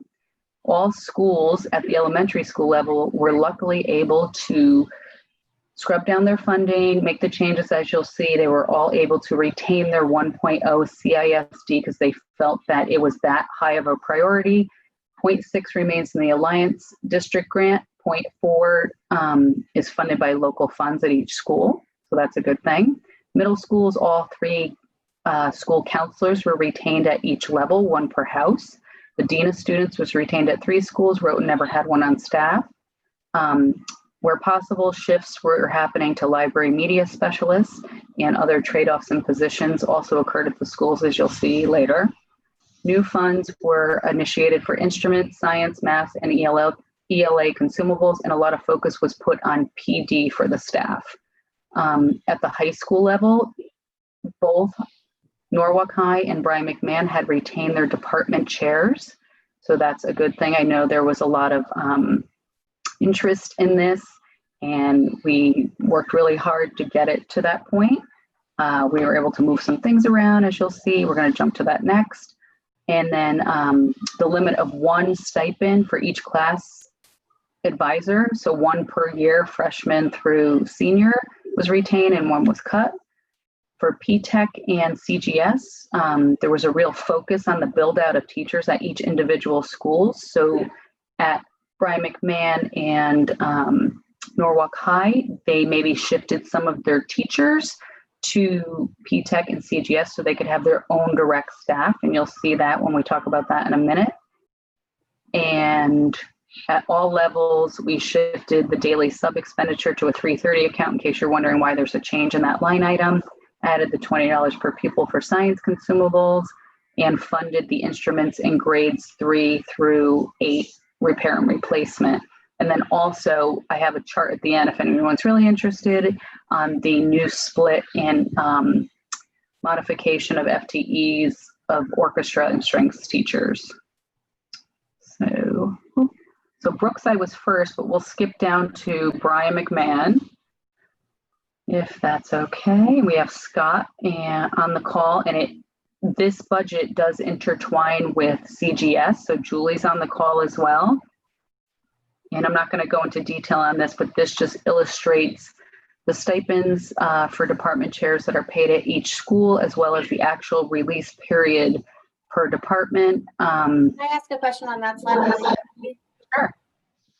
Hey, Reggie, I noticed that you took away the ROTC stipend for your building. Can you speak to that for a minute? It should be there. He just doesn't have a release period. Right, so all the stipends are retained. The actual release period does vary by school and or subject department. Okay, thank you. Makes it more clear. Thanks. Does that help? Yes. Okay, and then special education L are paid from the central office budgets, not the SVBs, but I have special education listed here. Okay, so I'll just jump right in. Scott, feel free to chime in if I'm misspeaking on anything. So on this, we thought this was a good way to look at it.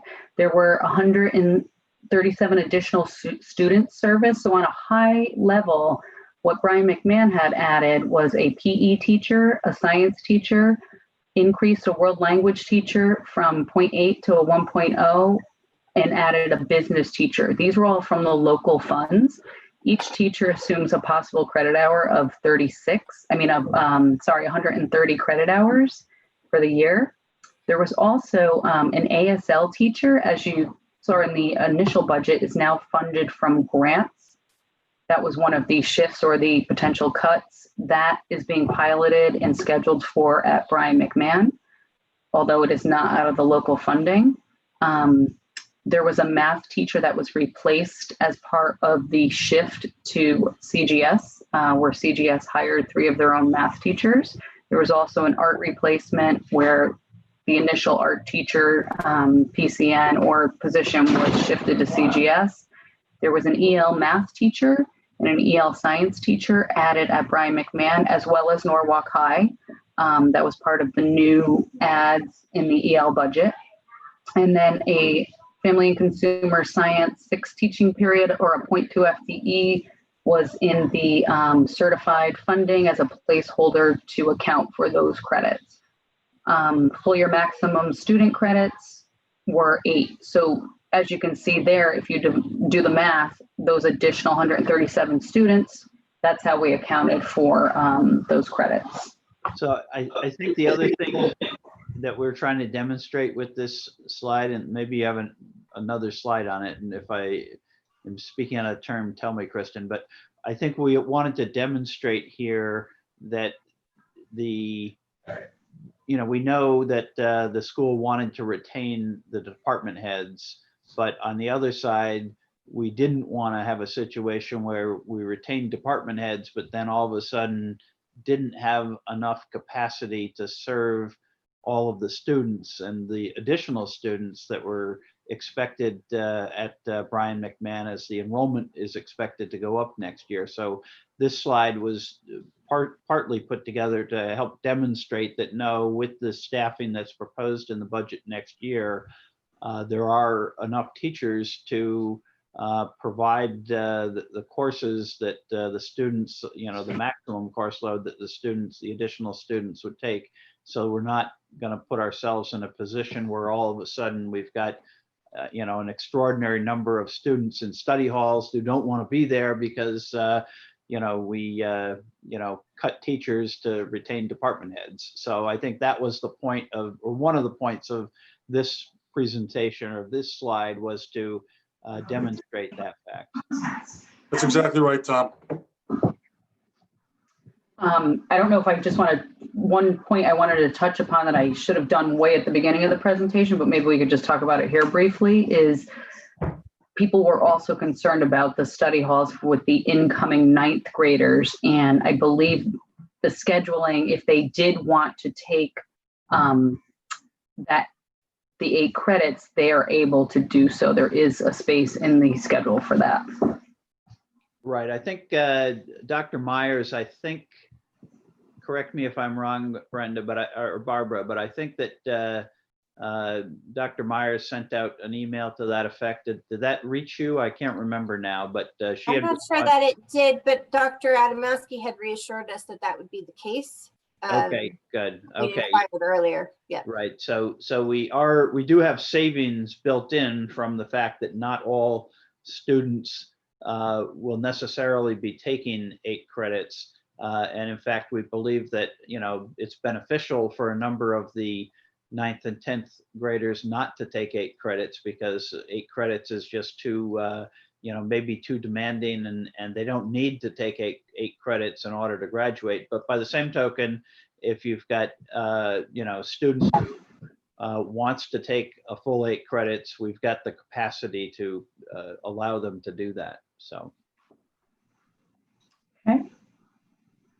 So this is kind of an eye chart, but basically it's a summary, if you can believe it, of all the account details and, hours of accumulation that we spent looking at the Brian McMahon budget. And what it does is this particular sheet, there's going to be 2 tabs for Brian McMahon, or 2 slides. The first one shows the local SBB funding, and there's 2 additional ones, and it illustrates the magnet funding by program. So what it shows is the object code, the object description, the sum of the FTEs by area, when it is a salary account, the salary accounts are in the 100 series, and it compares the budget request versus the original budget. Now, some of these line items may look strange to you because we're adding teachers net on the 117 line, but why is it showing a negative? And I explained in an earlier email that when we pull the original, we budget based on average salaries. So what budgeting on average salaries does is it takes out the seniority factor or higher salaries of senior teachers, because we really just want to give each school an equitable amount of FTEs and take that factor out of the mix. When you pull from Munis, what it's doing there, when it actually pulls the budget numbers from the previous year, it applies the actual salaries. So, sometimes this doesn't always give a clear picture when you're seeing the variance, but we can drill down further if there was ever a question. But the request numbers are based on average salaries by level. In the back of the presentation in the appendix, I've given by job class the average salaries for high school, middle school, and elementary school. And sometimes what this will illustrate is, either you have seniority at your building or you don't. One thing to note at the high school level, part of the way we were able to make the cuts is indirectly the average salary of teachers had been reduced at the high school level. And that just means maybe people resigned or retired who were higher salaried people. So that actually worked in our favor indirectly, just, doing the math. So if I can read my own chart here, we added the math, science, business, and PE in the 0.2 of world language, 0.2 of culinary. We already talked about this. The 1 ASL was grant funded, the 1 special education teacher and 2 L teachers from the central office budgets. And there was a net increase, and some of the teachers had shifted over to CGS so they can build out their program. So just wanted to note that. In the 118 account, I'm not going to talk about this on every page, but I'll just mention it here. When we outsourced to ESS, daily subs were actually employees of Norwalk Public Schools, but when we outsourced, they became a 330 or an outsourced account. That's why you'll see every 118 count, daily certified subs decrease, and every 330 count down here increase. And the amount is higher because there is a slight markup versus what we would pay people internally. So the 128 account, we group that with other substitutes, and Brian McMahon typically doesn't utilize that, but they can pull from that bucket if need be. The 137, this is where we're holding the funding for the 6th teaching period for family consumer science. And then once that's official, we'll actually put that in the salary module and make that official, but that's where we hold the funding. This line item here is summer school support if we need it, and other non-certified hourly student support. There's benefit impacts of adding positions and doing other things. This 300 account is related to the drama program, additional funding there. Kids in crisis social work services has been increased. Other professional services, outside social work services, and professional development services. I know, Barbara, I think your question was answered on that. just wanted to point out that the 330 account is for police work. We're holding the same amount there. There's the instrument repairs, and part of the software includes subscription to IXL Math. And then moving along to the magnet, there's going to be 2 magnet slides. One is a diploma program and a career program. And the requested amount is 185, or the magnet amount is for the DP is 185 and 45 for the CP program. The amounts in the previous year, for the same reason that I spoke of earlier, may look a little different, but this is the amount we're budgeting to here.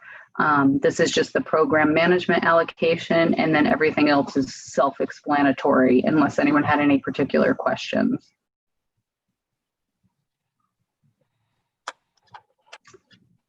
And then we have the additional magnet funding for the McMahon Healthcare Academy, as well as the Marine Science Academy. Healthcare Academy was 175,000, whereas the Marine Science Academy was 50,000. We had a part-time clerk. The 590 was the Norwalk Community College contract, and then we added money for instructional equipment in both areas. Okay. And that's it for Brian McMahon in a nutshell. There's a lot more that goes into that behind it. And Scott, I don't know if you had anything to add, but you know, we did vet and go through every detail and have many discussions. Barbara Wood, who's the scheduler, was also involved in the calculations of the teacher needs. Yeah, certainly we asked Scott to or asked all the high school principals to join us. So if there's anything you want to add, Scott, I think certainly that's welcome. Not a lot to add. I mean, I just, you know, really thankful that the budget turned out the way it did, because I think we were able to meet all of the needs plus some. And I think, you know, we were able to kind of put some funds into different places in preparation for what we think is going to be a difficult reentry to the year, to provide some additional support services for students. And, you know, I really, like, I'm an English teacher, like that, you know, that tells you where my interests and strengths lie. So just this whole process is made so much easier by Tom, certainly, but mostly by Kristen's kind of understanding and willing to work with us. So a painless process that could have been much worse, but was actually productive and great because of that. I could have sworn you were a math major. Not even close. Kidding. Thank you, though, for all your hard work on, and, you know, dealing with my PCNs and my details, and really working through to get us to a point where we're balanced. Yeah. And for what it's worth, I would concur that the Zoom meetings for this were much better, because you could all be looking at the same document. You could be manipulating documents, pulling up other documents. I thought it was incredibly productive. Yep. And then people can also jump in and off. So, for example, when Yvette joined us on the call, we went through the special education caseloads in detail. We looked at the special education services and rosters and programs, and they were able to come focus. Everyone was able to hear that, and then they could jump off the call and, you know, work on other things. So that was very helpful. Julie, for example, popped into the Brian McMahon call. Sandra was in and out immensely in support of that. Thank you. So I think everyone working together and really having a cross-functional team really helps. I do not claim to be the curriculum expert, so. And then we'll jump to CGS. So a new. Just Scott, if you want to hop off, thank you so much. I'm so relieved that you're happy with your budget and your community is happy. That's a great result. Thank you for your hard work. And if I could, just real quick, June 10th was supposed to be graduation tonight. We did not have graduation. But, you know, a really rough year, but I think things went well. We had a nice celebration today at school for seniors. Things ended smoothly. And I really want to credit everybody on this call for leadership, guidance, support throughout this process, because it was team all the way. So thank you for that, and looking forward to figuring out what we're doing next year. Bye, guys. Thank you. Thanks, Scott. Appreciate it. Yes, congratulations to the high school students. It's like so exciting. And the SGC had approved the Brian McMahon budget, so that's good. So moving to CGS, some of you may or may not have seen this. Just wanted to add this to give you really the full picture, and there's a lot of details behind this, but just CGS is supported by grant funding, state grant funding for the Interdistrict Magnet Program. And here, you know, it's basically made up of salaries and benefits for the most part. We made one shift between local and grant, and we moved the counselor fully out into the local funding and shifted in some supplies based on the theory of, you know, sometimes grants are unstable, and we would like to make sure all of the positions are accounted for in the local budget. So that was one shift that was made. The grant figure is $1,368,756, and that is predicated on full funding. Go, Julie. So that's our assumption there. And then jumping into the CGS budget, some details here. Julie is able to, oops, sorry, jumping ahead. I'm trying to move up can you guys see the faces on the side? I don't know if it's covering some of the detail. That's what I was trying to move. So the PD, we increased PD. That seems to be a theme for the most part across the district. They were able to hire 5, Julie, jump in if I have any of this wrong or you want to add additional commentary. 5 new teachers at CGS, 4 teachers shifted from Brian McMahon, 3 math, 1 art. And they were also able to add 1 new dean or world lit position / world lit position. And then she also has an average to actual salary differential here. But as you can see, the teachers dedicated to CGS were added into the CGS direct budget.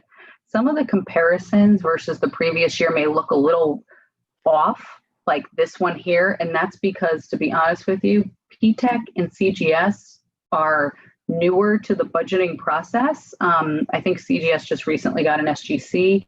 We didn't really have the budget meetings or the SBB meetings with P-TECH and CGS like we're starting to do now. So maybe previous years, things we may not have accounted for in the right buckets, and now we're crystal clear on what we're doing, and we're really cognizant of that. So if a few of the buckets look out of whack, that's just being transparent, that's why. But I can assure you that the 2021 request has all the documentation behind it. And we feel good about the numbers that are in here.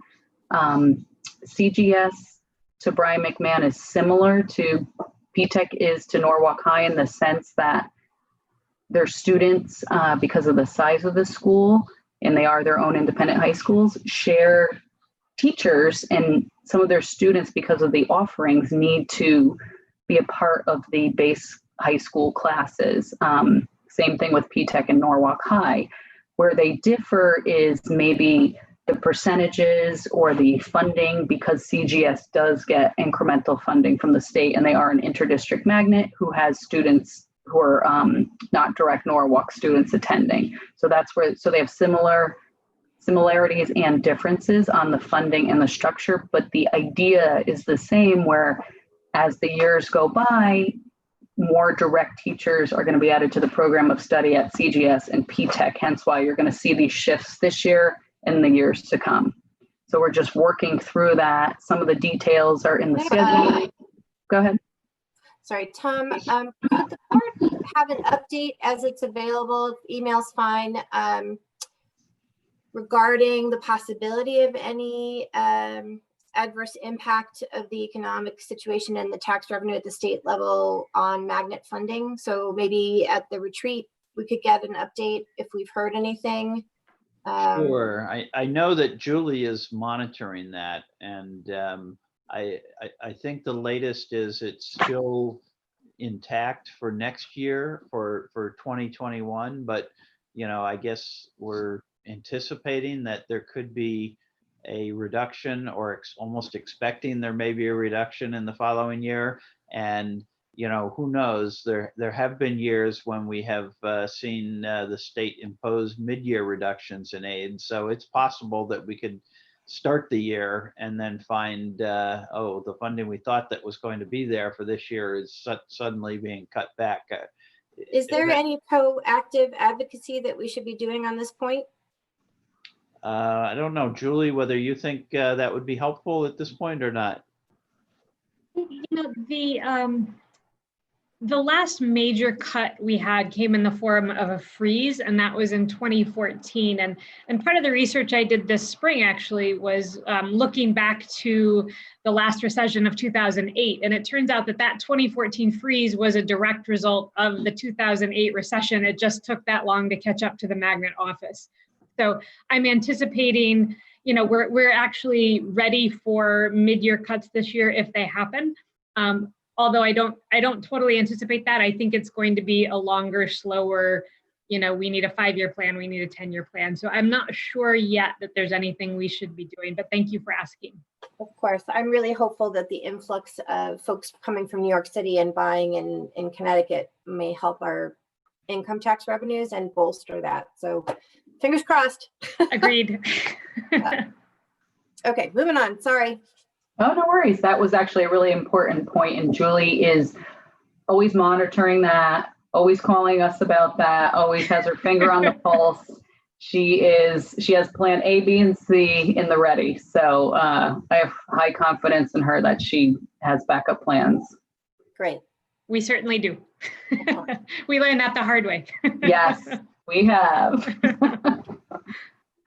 So diving right into the CGS high school budget, there's increased PD. We already talked about the teachers. You could see the shift of the certified daily subs, shifting the remainder of the counselor. As you could see the offset in the grant, you could see that here. There's little pluses and minuses happening here.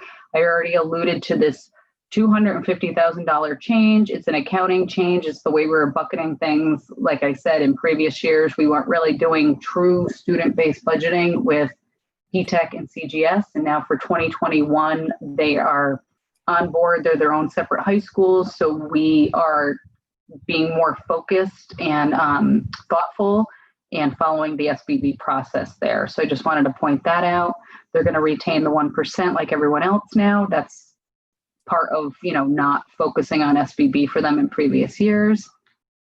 They had a benefit impact of adding the 5 positions. You could see here there's a decrease in field trips. And Julie, I don't know if you want to comment on that. I mean, a lot of it's due to the nature of post-COVID. So I don't know if anyone has any questions or comments on that. That's 100% COVID related. We don't anticipate requesting any overseas study tours next year.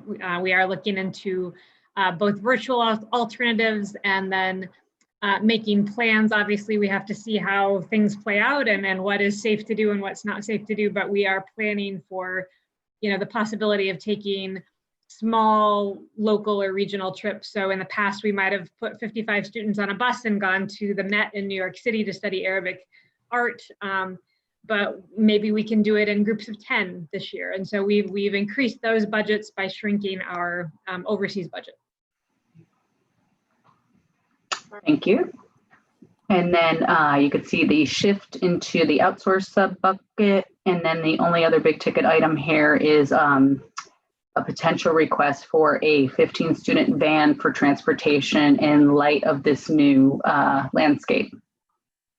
And then everything else is, you know, small, minor adjustments. Can I ask about the van?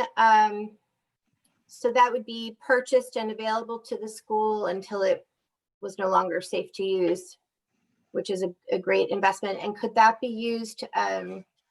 It would seem that that could also be used for second wave transportation for extracurriculars, which may allow us to extend extracurricular to people who might not otherwise have transportation. Is that possible? It is. We hadn't talked about that. So that would, you know, the only thing we would need to find would be a driver. You know, our plan is to, if we are able to go forward with the van, is to have 5 or 6 staff members trained and certified to use it to drive students. Obviously, we would follow all the laws related to that, but that's a great idea. I think we could Maybe, definitely yeah, look into maybe that. make sure that like the fencing coach is one of the people who's trained or whatever. Absolutely, absolutely. Great. Okay. Thanks for that. That's cool. Great Thanks. resource. Okay. Any other comments or questions on CGS? I do not. Anybody on the committee have any questions? None for me, thanks. No, thank No, you. I'm thank just you. loving all the detail. Yeah, this is really great for the board and for the public. You know, I'll speak about this further later, but one of the hardest things as a board member is when someone comes to you angry about something that's changed and you weren't even aware that it happened. So with this level of detail, we can own what has changed and be responsible for it, and we feel much more comfortable that way. So thank you for the work to communicate this to us and to the stakeholders. Yeah, I think it makes sense to educate everyone on what's happening and to just show that, you know, everyone's in constant communication on what's going into this budget, and it's not just taking the $8 million of cuts and slashing the schools across. Mhm. We really thought through and actually made more than just changes to the cuts. We added things and took away things that didn't make sense anymore. So Reginald's on the call, right? Yep, let's let Julie go. Great. Thank you. Have a lovely Thank you, evening. Julie. Looks like Thanks, Thank you, Julie, everybody. for all your help. Bye. Bye. Hi, Reginald. No. So I know the public and the board had not gotten the presentation with any of the high schools in them because it was one big pot of money and I wanted to make sure they were released all at the same time. That said, I apologize. I had an overheated laptop from running too many Zoom calls and lost a lot of information. Part of it was related to Norwalk High. Reginald could vouch for me on that. So not only do we have a lot of details and allocations and complexities to work through on the schedule and the budget, but that also happened. So I just wanted to be transparent with that. There may be some tweaks that myself and Reginald were going back and forth on today to make sure all the funding got in the right bucket. 98% of it's in there. I may have to tweak a few things, which I just wanted to put something in this format. So although Reginald knows the details and has been involved in everything, he hasn't seen the final of the roll-up in this presentation format. I just want to be transparent about that, and not all the comments are on there, but I will deliver that as promised. Great, thank you. And for the public's edification, in case they haven't seen it, we have noticed a special meeting for tomorrow night so that we have time to review that information and ensure that the community and the board are comfortable with the choices. So thank you very much for that. Okay. Reginald, would you agree that it makes sense to, instead of diving right into the sheet here, to look at the schedule work that we did so we can talk about the seats and the allocations? Does that make sense to talk about first and address that? Unless you just want to explain it or have me explain it. Yeah, I can explain it and jump in where necessary. So as part of the student-based budgeting process, like I said, CGS and Brian McMahon are similar to Norwalk High School and P-TECH in the sense that students at the other new high schools take classes at the base high school, if you will, because of the size of the school and the offerings. Like maybe there's an astronomy 101 class that's not offered at P-TECH, but the student needs it to graduate, for example, or other types of classes. So it makes sense for that student to take their credits at Norwalk High and not add a whole teacher or a part of a teacher or try to hire in that program of study at this point in time, at least, to P-TECH. So what we had done was the budgets were tight. We wanted to retain the high school department chairs. That was the wish of Norwalk High School. And P-TECH was also given the direction to build out their program and add direct teachers to their program because they had enough full credits for those students to take it. That said, there were still slivers of classes where P-TECH students had to join in on Norwalk High School classes. but the funding, like I said, was so tight that we had to really dig into the details of most of the subjects. And we actually we had Ed Singleton, the schedule at Norwalk High, pull every single class with every single request. And we did an entire analysis on it subject by subject to see how many requests were in these split teacher classes for P-TECH students as well as Norwalk High School students when it was a shared teacher. And we literally split the seats up and calculated the funding based on a maximum class size of 24 in most cases of how much P-TECH should pay for that grouping of seats at the Norwalk High School sections. Does that make sense so far? So we actually went to that level of detail, hence why, you know, some of this took a little bit longer. That said, because this is a transitional year, we also went through every single expenditure line item and department line item in order to determine what portion is fair for P-TECH to pay and split that cost with Norwalk High, since they both do have their own budgets and per pupil allocation. That was the only way it could work. And we made it work. It was tight, and it was a lot of, you know, really looking at each piece. Maybe we based certain things on percentage of participation. Maybe some of it was based on overall percentage of enrollment. Some of it was based on athletic participation. Like, we got into the weeds on all of this in order to roll it up and split it up. Hence why I'm still plugging in the details up to, you know, this meeting. But it did just balance out. Yes. Luckily, but the premise behind it, I think this is what you were about to say, and then jump in, Reginald, is the seats do have, those shared seats do have caps on them for the P-TECH students to be enrolled in, because they have their own teachers. These other electives may be capped out after a certain number, with Norwalk High Schools given priority in those classes. So I just wanted to caveat that, because that is a major underlying assumption of these budgets being balanced. Yes. Go ahead, Reginald. The only thing I was going to add to that is, you know, even though they are separate schools, like CGS is a separate school, most courses that were taught to P-TECH students have always been taught by Norwalk High School teachers. So your art, your music, your PE, your health, your world languages, social studies, science. It's not until this coming year that P-TECH is hiring its own social studies and science teachers. They've always had English and math, and of course the college courses.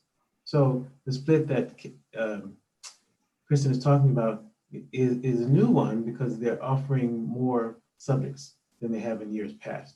But they've always been over half of their course load, at least first and second years, were at Norwalk High.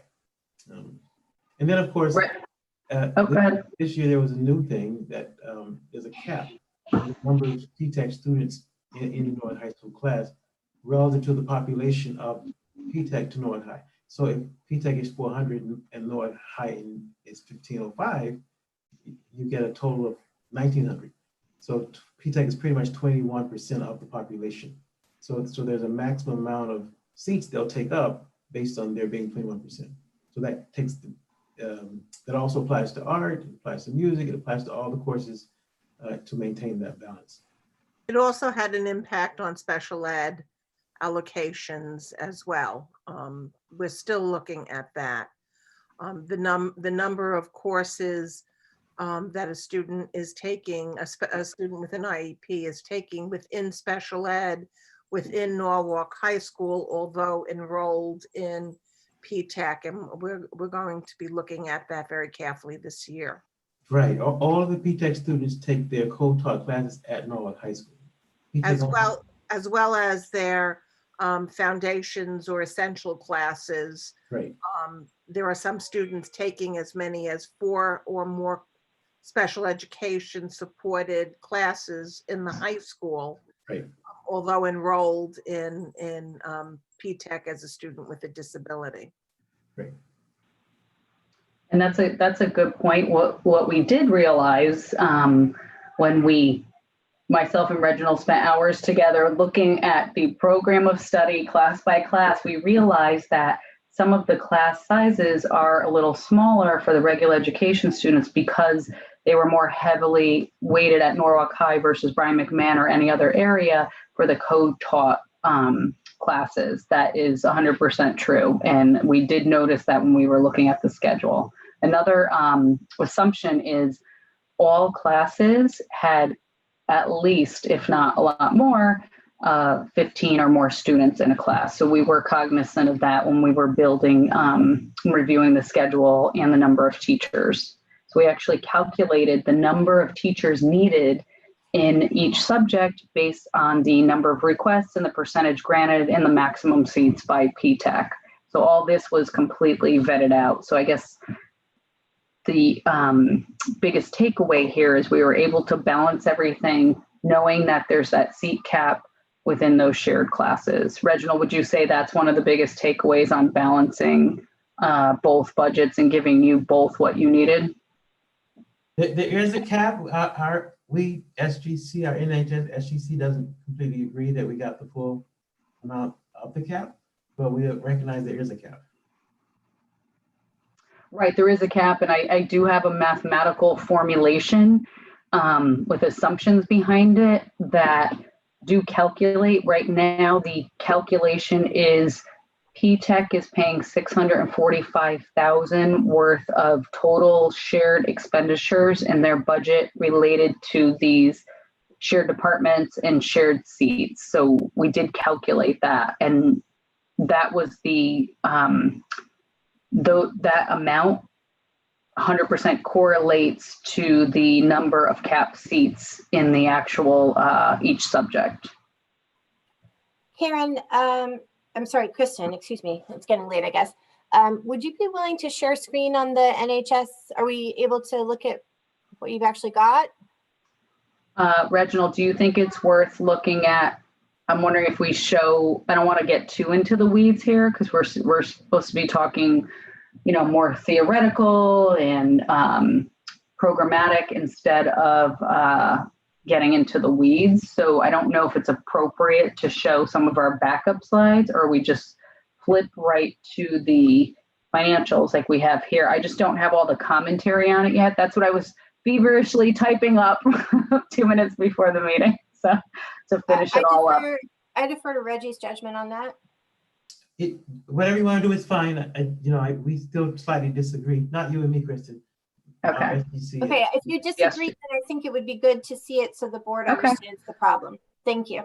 So this is the summary of tabs and tabs and tabs of data and schedules. The data was derived directly from PowerSchool that was pulled at a point in time. This is prior to the final counselor review. One of the reasons why it can't be 100% tied up accurate in a bow. I mean, it's based on data, but it can't be 100% tied up in a bow because counselors have not yet sat with each student to finalize the final schedule. So there is some fluctuation in here. So what we did was we pulled the schedule where PTEC students and Norwalk High students were shared. We also looked at Norwalk High direct only separately and PTEC direct only separately. And we just carved this portion out because this seemed to be the debate in disagreement on the percentages. This first column represents 2021 Norwalk High School teacher FTEs, and then the PTEC portion that they would pay of these FTEs. We looked at maximum class size per subject, and we also noted the department chair release periods, and then if anything else was limiting it, such as space or other shared classes or other things that may impact it.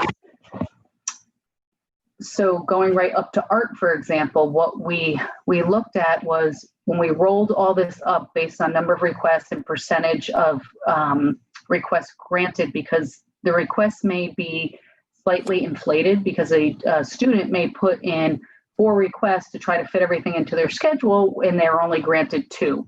So not all of these subjects or requests are going to be at 100%. They could be a lot lower, especially in the case of PTEC because they already have their own direct teachers. Now, the art requests and FTE calculations behind this assumes takes into consideration the maximum class size as noted here, as well as the 130 available credits.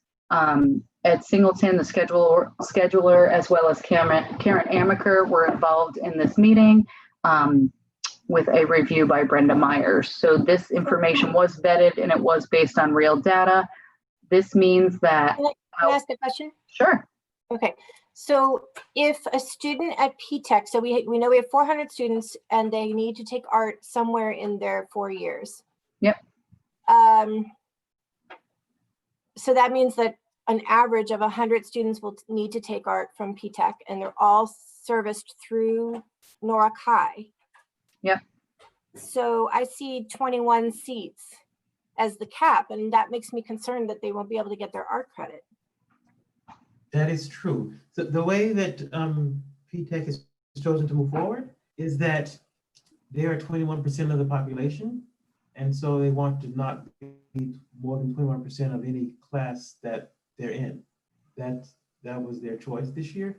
So if we're offering 100 seats for art, no more than 21 of those will be P-TECH. But if they need additional seats, they will have to pay for them in the sense of paying for that sixth section that a teacher would need to teach.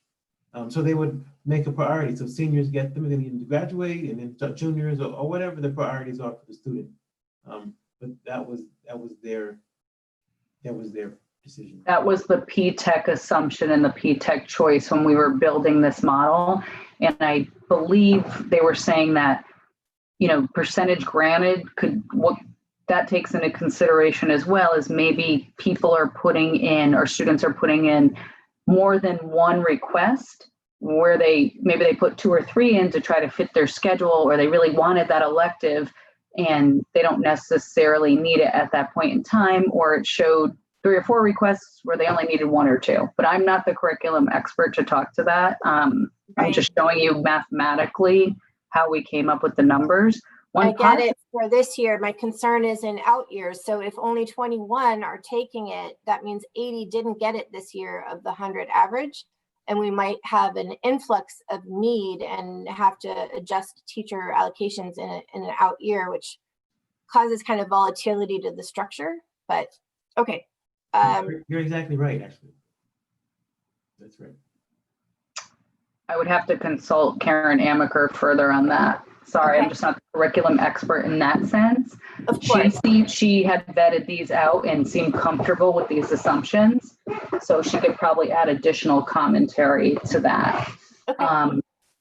But one positive that came out of this exercise, the intention was to try to split the expenditures. What we realized here was initially, Reginald, correct me if I'm wrong, the number of art FTEs at Norwalk High were 6. So what we realized here when we saw a shortage, it was like 1 point, something FTEs. We noticed, you already knew this from running the school, but it definitively showed that you needed at least 1 art teacher.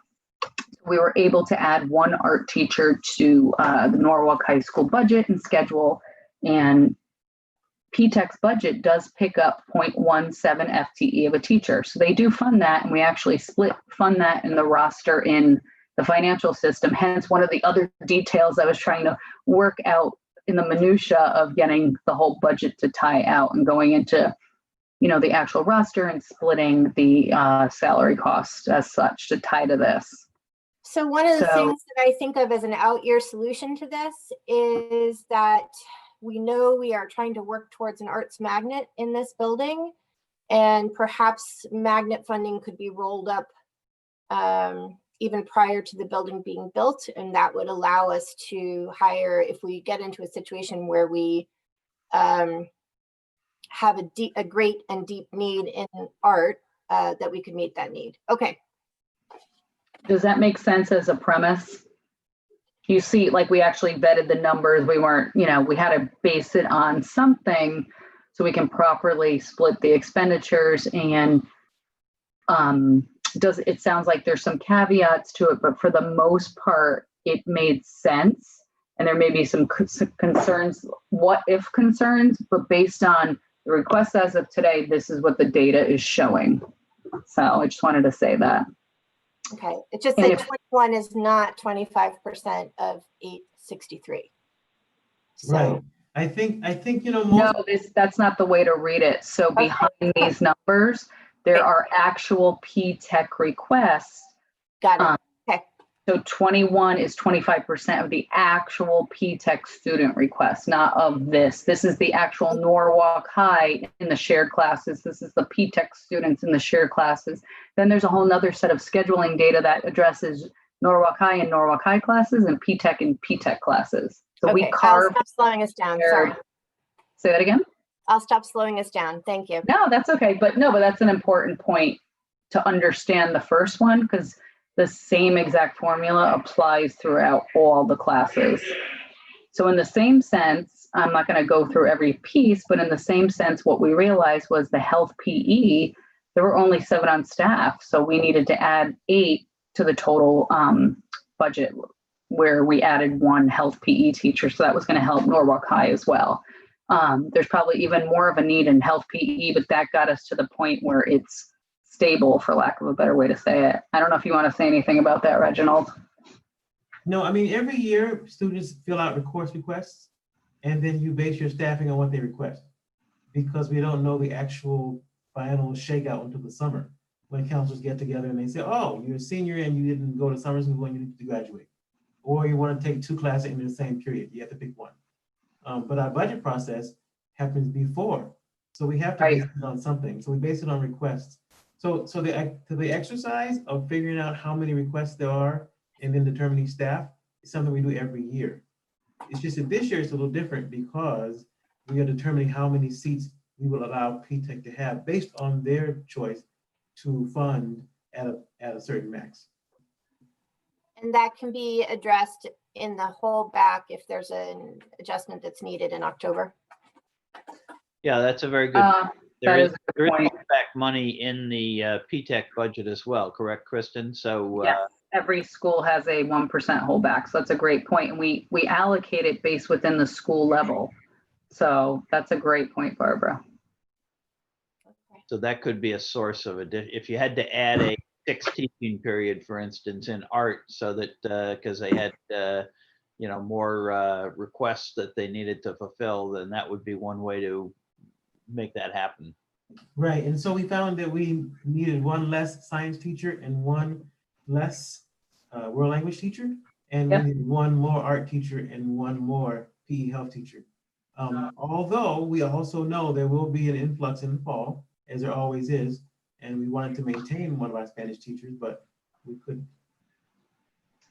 Based on the requests as of today and the fixed pool of funding, we thought this was the best solution for both high schools at the moment, based on the cuts, the almost $8 million of cuts, and trying to balance this budget on June 10th. So this was our best approach in working through it.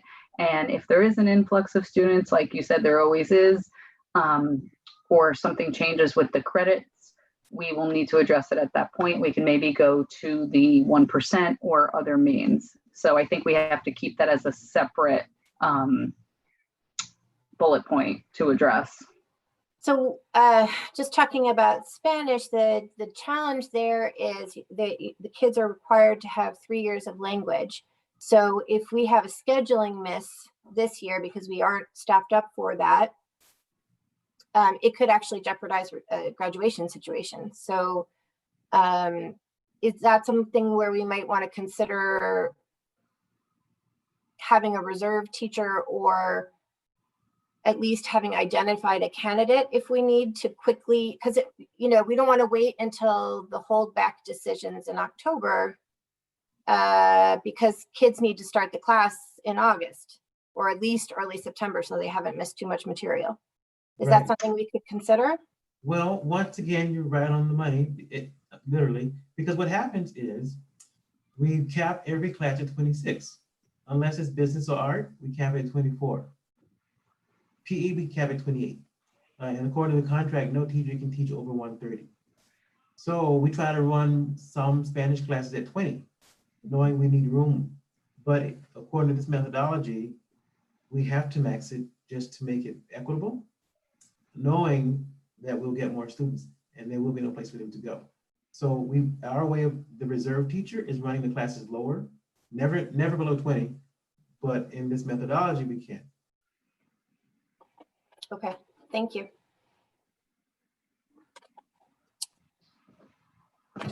Okay, yeah, currently in the budget, we do not have any reserve teachers. In previous years, there may have been, but when you have $8 million of budget cuts and you're trying to balance out all the pieces, this is what we thought was the best solution. We may have to, if we find out that the schedule predicates that, we may have to go to the reserve, 1% reserve sooner than later. Usually we wait till October. However, we were given some guidance that if we find out in July that we do need an extra teacher, we can pull from the 1% upfront. Tom, do you have any comments on that? I think that's one of the things the superintendent had mentioned.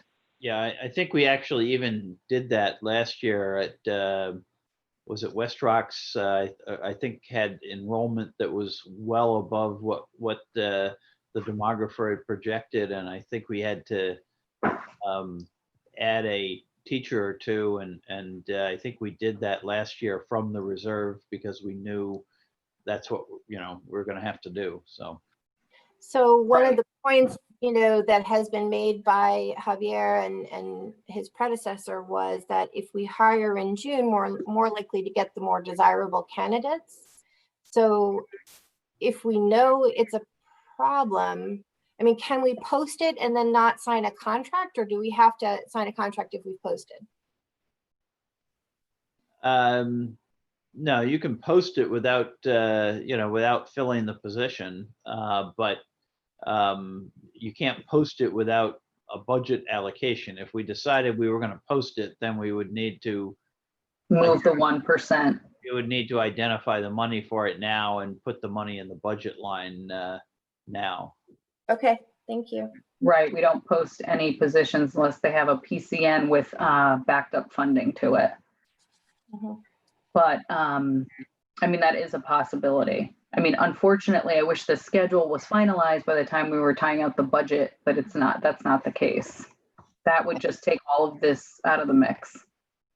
So our entire process was delayed by COVID and very irregular because of COVID. And there is an executive order that says we can delay the vote if we need to. I don't think there's a large appetite to do that on the part of the board, but if the staff needs time to tie this down and get it right so that we don't miss the opportunity to recruit good teachers, then that's what we should do. So let's work through the materials and see if we can get it all worked out by Tuesday.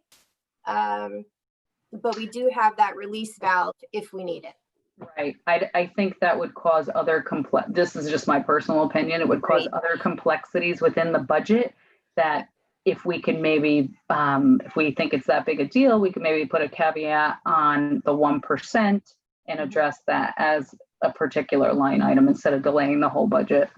Because then it opens up cans of worms on the budget and then all the assumptions change and then you never really nail it down and then you start spending the new year money based on 1920 standards and not 2021 standards, and it entirely a whole wrench and everything. Entirely agreed, but I just wanted to offer that it's such a difficult and irregular year, and I so appreciate your patience with us as we try and understand the impact of that. Thank you.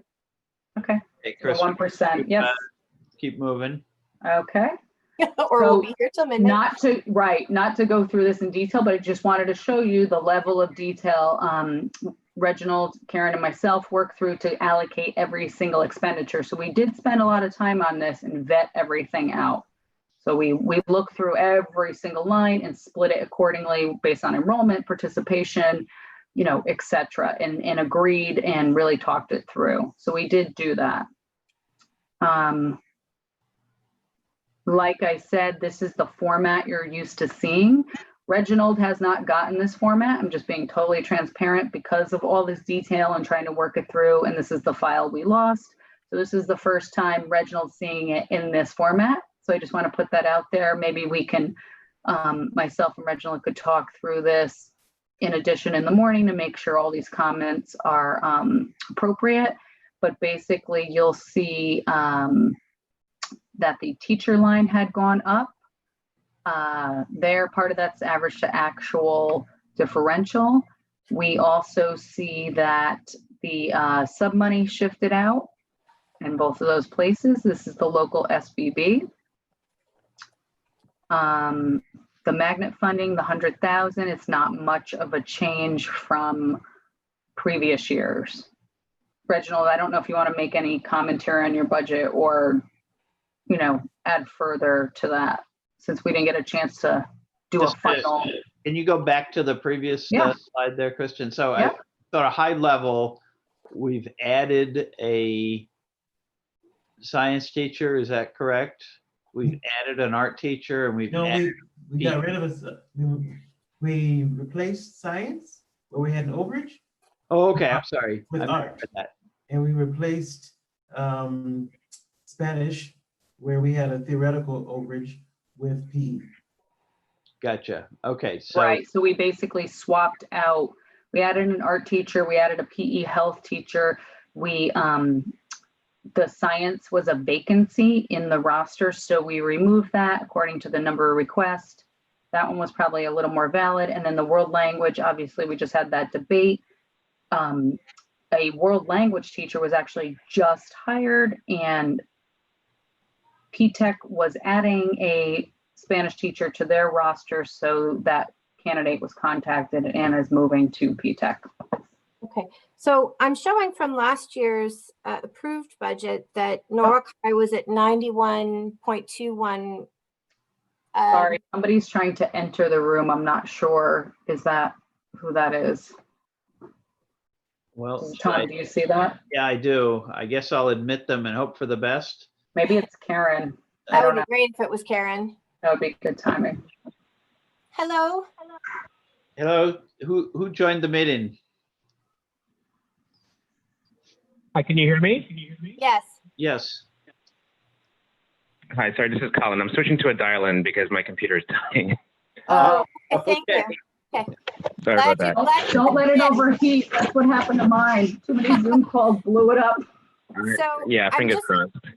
I'm looking at Norwalk High's FTE. It was 91.21 for approved for 1920, but then I know we added people During in the order year. to deal with the enrollment growth there. So where were we after the special appropriation and the holdback in terms of FTE for Norwalk High? We do have that detailed out actually on a spreadsheet. I don't know if you have that available. If not, I can get that. Reginald, remember that it was actually a budget transfer Is the question how that we many, had done 2 months ago. what, I'm sorry, the question is how Question many, is, where did you end the year with FTE? how many teachers did I end up with? Mhm. Oh, I have, let's see, And I guess that should be qualified to be FTE on the SBB. And now I'm really part of the lingo. Correct. You're invited to the next Zoom. No, I'm kidding. Wouldn't it be a case if you eliminated 2, but you added 2, your FTE count should be? we It should be a exactly the wash. same. I think it's 128 if you include. Okay, so, you know, There was a special ed teacher added also, although not in the SBB budget, but there was an additional special ed teacher added to the high school. But the other important point to make here is that as when Kristen started out, she talked how we're building out the programs at both CGS and PTech. So we have added positions to PTech in the core subject areas. And the general notion is that if they have enough students to hire a teacher, then they will do that at PTech and at CGS. And so in essence, what that means is there are fewer seats that PTech students will be occupying at Norwalk High School next year than they occupied this year. So that in essence creates more capacity at Norwalk High School for Norwalk High School students with Norwalk High School teachers. And so that would be the area where they added, Kristen, remind me, was it for PTech was social studies and science, is that right? Or have I? And one Spanish, 4 social studies, 4 science, and 1 Yep. Spanish. So that's part of the reason. Part of it's a shift. So it may not necessarily be a shortage. I guess it just depends on how the final schedules shake out and if there's an influx. Right. Depends on those 2 items. So that, I guess my point is that even though it's not a net increase in FTE staffing for Norwalk High School, it is additional seats available for Norwalk High School students because the PTech students will be in their own classes. That is true. That's a good point. So indirectly speaking, it is essentially an increase because the student seats had moved directly to PTech while retaining the same number of FTEs. Because I think Norwalk High School had remedied some of their FTE shortage during the year. Reginald, remember we added a bunch of 6 teaching periods and maybe even some long-term subs, hence that 1%. We took it late in the game. Maybe we should have taken it earlier. A lot of my 6 periods were because of the influx, and then I had some just because we couldn't find good science teachers.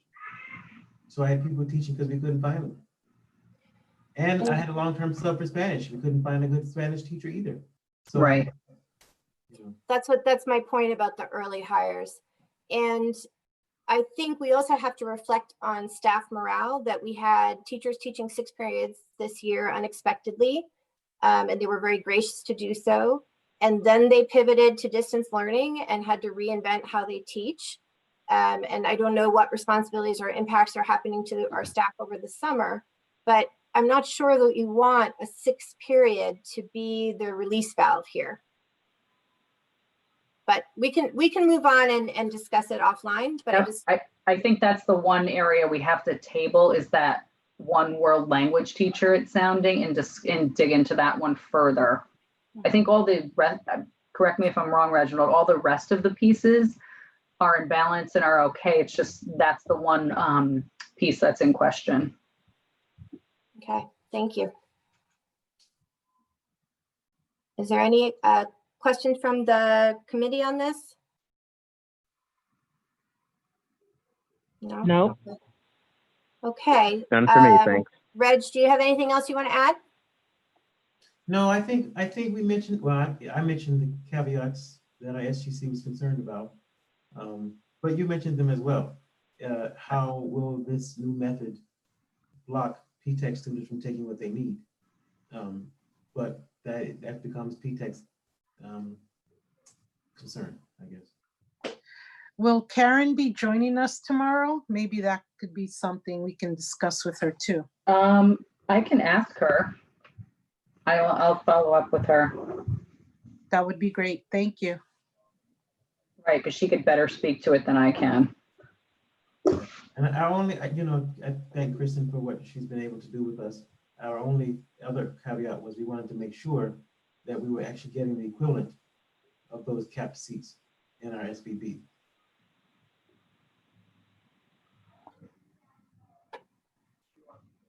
And I think you are. I mean, I think those seats are, as Kristen's methodology demonstrates, those seats are available based on the staffing that you've got.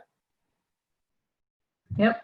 So the 645,000 of allocated expenses, a portion of that's related to these seats that PTech's essentially paying Norwalk High for being a part of their classes.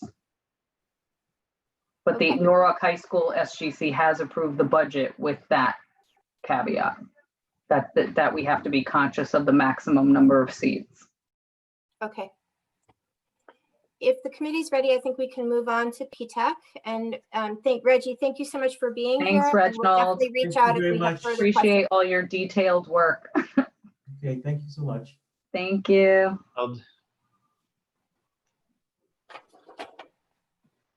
So moving on to PTech, as you can see, the 645, this is a different format, but I just thought this format that Karen had prepared was more user-friendly, for lack of a better way to say it, because of the build-out of the P-TECH program. And you could see the Norwalk High School splits, all of it, program budgets, department budgets, athletics, you name it, was done in all that detail, including that roster split of the FTEs, and it equated to she's holding aside for in P-TECH's budget $645,000 in order to help fund. Karen Amaker, perfect timing. Okay. Karen, perfect timing. Good. I'm glad you jumped on, because hopefully everything I said had done it some justice, but you probably have additional commentary that you could make here. Okay. Are there specific questions that you like? Oh, me okay. to I don't know address? if you were watching or not, but one thing in particular, remember these sheets that we talked about in a lot of detail, and Karen was a part of the process of all the schedules that were pulled and really looking at percentage granted and maximum seats and allocating the funds in the P-TECH budget in order for P-TECH to build out their own teachers, which was part of the school's direction. One of the questions that was asked by the finance committee was, is this going to be a problem, let's say for instance, in art, when there are these max number of seats in the Norwalk High School offerings? So if you can talk to that better than I can, then that would be helpful. Sure. Just to back up a little bit, just to give you context, there was a meeting back in December of 2019, Dr. Adamowski, Frank Costanzo, Ralph Alanzizi, and the steering committee of P-TECH Norwalk, which included IBM membership as well as Norwalk Community College members of the steering committee, met as we do annually to discuss the direction in which P-TECH should be moving. That included us becoming our own school and what that should look like moving forward. So that then included the need for us to build out our core academic departments with a specific focus in mind that is germane to the P-TECH model. And with that, we would have courses and specific teachers, dedicated teachers in the core content areas. The Norwalk High School classes in the arts, music, PE, and health would remain joint classes, joint programs for all students. And so that's the direction in which we moved. In meeting with Kristen and Reginald, we started to build that out. On April 30th, we pulled the tallies, which include course requests from students, and then started to map this out. I think part of the issue that we came to late in this budget process was that Reginald applied one formula and I applied another. As such, he hired based on his math and I hired based on mine. Kristen was very helpful in helping us to meet somewhere in the middle. And it's not perfect, but each year Kristen has developed a formula that is both equitable, we believe, as well as transparent in this process, because this is a very convoluted process relative to the splits. The concern, obviously, is that we want to make sure that we meet the needs of our students, but also the needs of the model. And that is building out as much as we can for us to become a separate school. With that, the arts and the music program per Dr. Adamowski and the agreement was that those seats would remain open to P-TECH students and that we would continue to engage in a pay-to-play system. So that's just the background information. If there's specific questions relative to the number of seat assignments, go ahead. No, I was going to say, here's music, and on the previous page was art. So sorry, I didn't mean to cut you off. That's perfect. Can I ask a follow-up? Sure. So let's take the example of art, which we talked about previously. So you have 21 seats requested, but you have 400 students who all need to take 1 credit of art sometime in their 4 years. So this year, only 21 are asking, but what if next year the average weighs the other way and it's 180? So I don't know if that 21 is accurate in terms of the request so much as it is the max number of seats, and that would not be adequate enough. But again, what happens here is that based on the formulas applied after the fact, after the hiring, after the requests are put in, we were initially using a formula that included for every 24 seats, P-TECH being 21% of the entire building enrollment would be allowed 6 seats in one section carrying 24 seats, 7 seats in a section carrying 26 seats. So I'm not sure how we got here. I think this was the end of the process when we actually looked at the allocation. And you're correct, Barbara, that would not be enough seats for our students because I think our requests are far more than 21. As you know, Norwalk High School has an award-winning music and arts program, which our students benefit from and also have been a part of. So that said, we had to balance the budget and it was based on these maximum number of seats. One or two things can happen. Either when you find out how many seats you need, you could either pay additionally, or one other thing that was discussed was we have some flexibility within subjects. It's not like we're going to say 21, you can't have, maybe you could have 20, I'm making this up, 25 here and 15 here. You know what I mean, in different subjects. And then if we find out there's an overall teacher need issue for both schools combined, then we would be adding FTEs to that. And we can look to the 1%, to your point, Barbara. So part of this is timing. It's not a perfect science because the schedule's locked down long after the budget's set. That's part of the issue, is the timing of everything. So we have to base it on something, and we can modify this in the future, or I don't know if there's a way to ever lock down certain subjects earlier. So look, you made an important point, Kristen, which I want to kind of reiterate, and that is these are really assumptions because they're based on the classes that people have requested, but people have, requested more classes than they're actually going to get because, for a variety of reasons that there, aren't enough slots in this area or that area, so I think this is all used as a mechanism to derive the amount of money that's budgeted in the P-TECH budget that P-TECH is expected to pay over to Norwalk High School, in essence, or cover the cost of Norwalk High School. But if, for instance, you didn't have, at the end of the day, if you didn't have 21 students in family and consumer science, I assume that's what FCS is. Yep.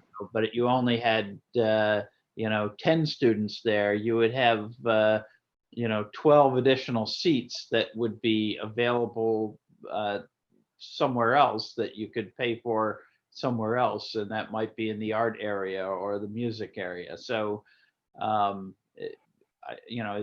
correct me if I'm wrong, Kristen, but this is really a methodology that's driving to get to the point of how much money needs to be in P-TECH's budget to help support the classes that P-TECH students take at Norwalk High. And, there's going to be some shifting around in these numbers. Now, if it turns out the number of classes that's needed is more than the equivalent of that 645,000, then presumably Karen has to, rejigger her budget to come up with some additional money to cover those additional slots. At least I think that's the position. That's the theory of this whole methodology, correct? That's the position that Reginald is taking, is that if you have more than X number of slots, then P-TECH would have to, come up with additional money to cover that additional cost. And that's the flaw in this methodology. I think we're at a point where maybe it's as good as it can be, but at the same time, the reverse is also true. There is the potential for P-TECH to be paying for seats that we are not actually getting by virtue of the scheduling process. So as a former school counselor, I'm very familiar with how this process works. And what happens is that students can request 10 courses and get absolutely none of them, or one of them, or some of them, because of a number of different factors, including conflicts, and then specifically, related to the P-TECH scheduling process, where we have to include college courses on some schedules. Students can be boxed out of the seats that we're paying for. So, there's as I said, this is maybe, the best that we can do right now, but as Norwalk High School would be looking for us to pay for additional seats, we may be in essence paying for seats that we're not actually putting students in. So again, I want to point out that it is not a perfect science. It's really good that Kristen has come up with over the last 2 years, different methodologies to get us to this point, but it is still flawed in that we may be paying out for more than what we're actually getting. Right. And I think we have to address every year that goes by a better way to do it with I think the end goal is to have P-TECH build out eventually most of the teachers at some point down the line. So this is an intermediary step to get us to where we need to be. And it's a really gray fine line because of the timing of locking down the schedule, unfortunately. Believe me, if the schedule could be locked down in May, that would make budgeting a lot easier. And, I think one of the challenges here, so CGS and Brian McMahon have two advantages to settling this issue for them, which one is the state magnet funding, which is much higher than the district magnet allotment. And then the other is the fact that Brian McMahon has 200 more students than Norwalk High. So they have more SBB to work with. So, sometimes I start to think if this could be a situation sort of like the small school allotment with Wolf Pit or Merrimack that we've done in the past, where it seems to me there may be a need in a couple of areas beyond what they're able to fund out of their SBB, and we may just need to work with them on that. So I do want to point out that Dr. Adamowski and the finance team have been extremely generous, as well as others in central office.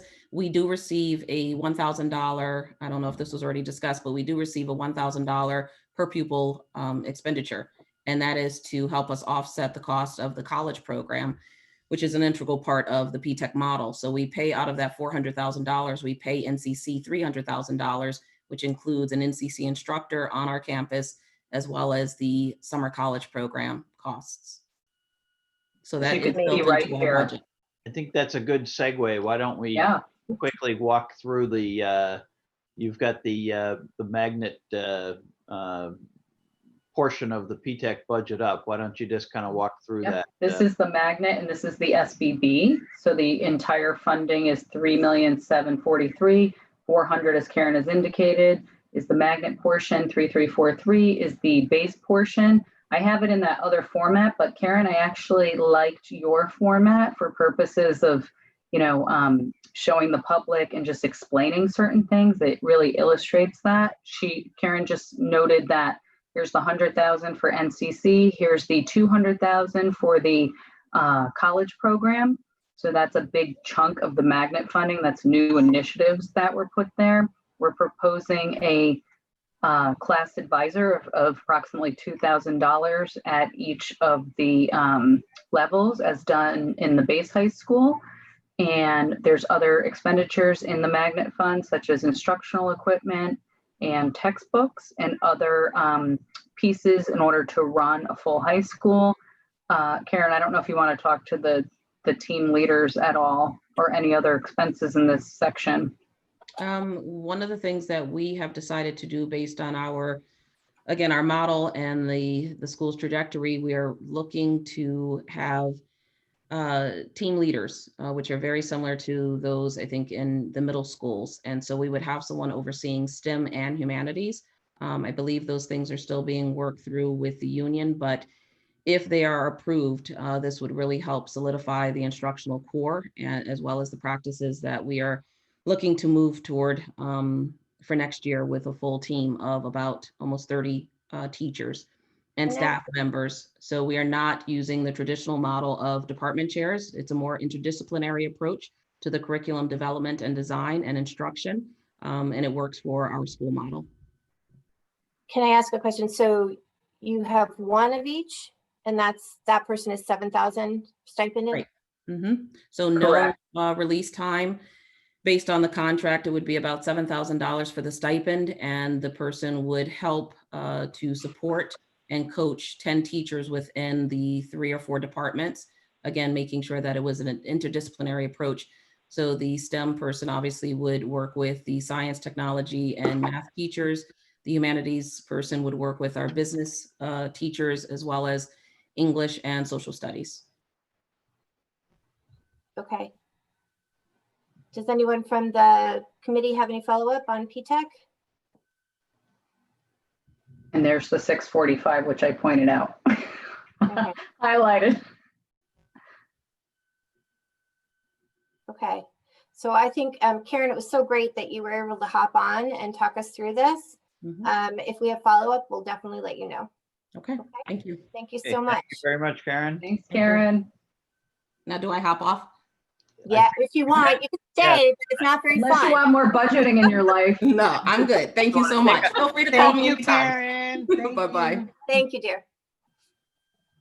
Okay, so it's, what's our time now, Kristen? We're at about, not as late as I thought. It's only I 9:05. I Feels think like midnight, but Yeah. I think the rest of them will go a lot quicker, I think, because that was, one of the areas that was a little more detailed and negotiable, I guess, for lack of a better way to say it. And then here's the format you're used to seeing on the other ones, but I don't think this tells you as much as this format. So just as the same point of reference, and I'm going to say the same thing I said with CGS, where the 1920 budget, some things may pop out that you're like, oh, why does that look like that? Because we weren't doing a full-fledged SBB in 1920, and now 2021's more accurate 1920 was just the start of SBB for those two schools. Oh, the appendix. No, I'm kidding. Now we got to go all the way back up. Start with the elementary schools, Yeah. walk through those. Now, fortunately, we don't have this complicating issue of the splits, which is, as you Right. as you That was heard, part of the reason that. very major portion of the work that Kristen has been, so engaged on with the high schools is dealing with the devising the methodologies to split those expenses. So fortunately, we don't have that issue with the elementary or middle. Can I interrupt for a second for the sake of time? Can I ask the committee members if we want to go through every elementary school in detail, or if we would like to just look at the ones where we have questions from the materials? Diana, what do you think? I'm good with the details. Okay, good. We'll stick with the details. Let's go. Just Right, and yes, let's the get good people point in is on- you guys have seen a lot, you've already seen these in advance, and I know some questions were already asked, so hopefully you have answers to some of the things you were looking at. So as I stated earlier, this first line item, the 113, you'll see about this same number, around 58,000. The average to actual salary comes into play there, but all elementary schools were able to retain the 0.4 or full-time CISD at each building. So that's a good thing. They felt each person and each principal and school thought that was a major priority for their school. And the 0.6 remains in the Alliance grant, including benefits. Can I ask a question of Sandra? It applies to this slide, but really all the rest as well. So my understanding is that most schools have cut their consumables because we're moving away from Journeys and away from Go Math and towards physical manipulatives. Do you want to take a minute just to explain to the committee the choices being made there? And also I'd be curious to know what expenses might come down in the out years as we move away from those. Are we going to adopt something different and we're in a waiting period? Do you know? Well, that's really a question for curriculum, but I could tell you, and Kristen can tell you what curriculum has been able to do for us to guide us through this process. So even though they've cut money away from consumables, Janine and Tina actually worked out a per pupil that they ended up sharing with each elementary school. It's a very, very detailed plan. That's why I can't tell you exactly every detail, but they really, it's a painstaking detail that they took to make sure that they had outfitted each school with the materials that they would need during this transition period. Now, I know that they are currently vetting what it is, if we were to invest in something, what that would look like. I don't know where we're at in that process. Do I foresee that something could change from the process we used this year? Probably. I think this is, they came up with this very thoughtful process as a transition, really investing in things that would last us no matter what the programs were if we did adopt a program. But I want you to know that even though they cut down the consumables, they did put money in supplies, and that's where you're going to see that offset. So even though it's not a consumables line, it's in there. Okay, great, thanks. Correct. And to add on to Sandra's point, like she said, Tina and Janine had worked in detail, you know, putting together a specific laundry list for the elementaries and middle schools. And part of that included, you could see on this sheet, instructional software 6579 was the Mayan Reader and some other software that they recommended people getting, which everyone had signed up for. So you'll see some supplies, some instructional software, some consumables for ELA, math, and science, plus you have the $20 per pupil of science consumables in every budget. And we did not chafe from those numbers when we were looking at things. We stuck to their number because we wanted to honor the work that they did and what they were recommending. Agreed. You could tell we've talked about this together a few times. So as you can see, moving down the line, Brookside eliminated one regular education paraeducator position because that was part of the recommendations and the cuts for elementary schools, and that came out of local funding. 1% reserve is held in each of the elementary school budgets, as all the budgets. The benefits decreased with that offset. Oops, sorry, let me skip back up to the teachers because that's pretty important. For Brookside, they eliminated the 21st section teacher in order to retain a literacy coach. A math coach was eliminated, and they increased the strings teachers to a 0.5 from a 0.33 in order to extend the music offerings. You won't see this in every budget, but most budgets for elementary, you will see that, and it aligns with the schedule better with splitting the teachers as well as the music offerings. And then they elected to increase a full-time psychologist funded by Title I, no SBB impact. I just wanted to note that. What else here? You'll see the sub money shift from one to the other, and you know, pluses and minuses here, but that pretty much sums up that budget for Brookside. And they have the Montessori slots paid for. Okay, let's move on to Columbus. Columbus, they were able to retain the 0.4. They shifted, oops, oh, sorry, my bad. Wrong line item on that one comment. Yeah, I caught that, but that was probably a late night pasting on that one. I'll fix that. it's okay. And then we actually read it. yeah, so you read it. That's good. So the Bank Street coach, this was previously in the magnet funding as an outsourced coach, but the aid, I'll have to look at that one. I'll update that comment for everybody. Then in the principal area, I don't know if, sorry, I'm losing steam here. I was on a roll and then I think I just hit a brick wall. Somebody get her a cup of water, a cup of coffee. I know, something. My daughter's been doing that for me daily. It's very nice. She knows how to use the Keurig now. 6-year-old training on the Keurig. Wow. So staffing changed from a CISD in previous years to an AP in order to really accommodate the K through 8 structure in this area. That's why you'll see a change here. Columbus had they do get the middle school per pupil differential, and that does cover this. In addition, Alliance was able to fund a 0.6 specialist, which is similar to what the other elementary schools are doing. Columbus is a unique situation because of its K-8, so they have an AP, but they also have a partial literacy funded. Sorry. It's the equivalent of the work that would be done by the CISDs with the early literacy work. So that's what's funded through the Alliance, the way it is for the other elementary schools. Thank you, Sandra. That's okay. I got tongue-tied on that. Okay. So in the teacher line, we were able to fund a 0.8 reading specialist new. The STEAM teacher was eliminated. The science specialist teacher was eliminated, but the Japanese teacher was retained, and the Japanese teacher essentially can cover the 4 specials due to the nature of the structure of the school as well as the small class sizes. And then obviously there's an impact of that average to actual salary differential when I was looking at it.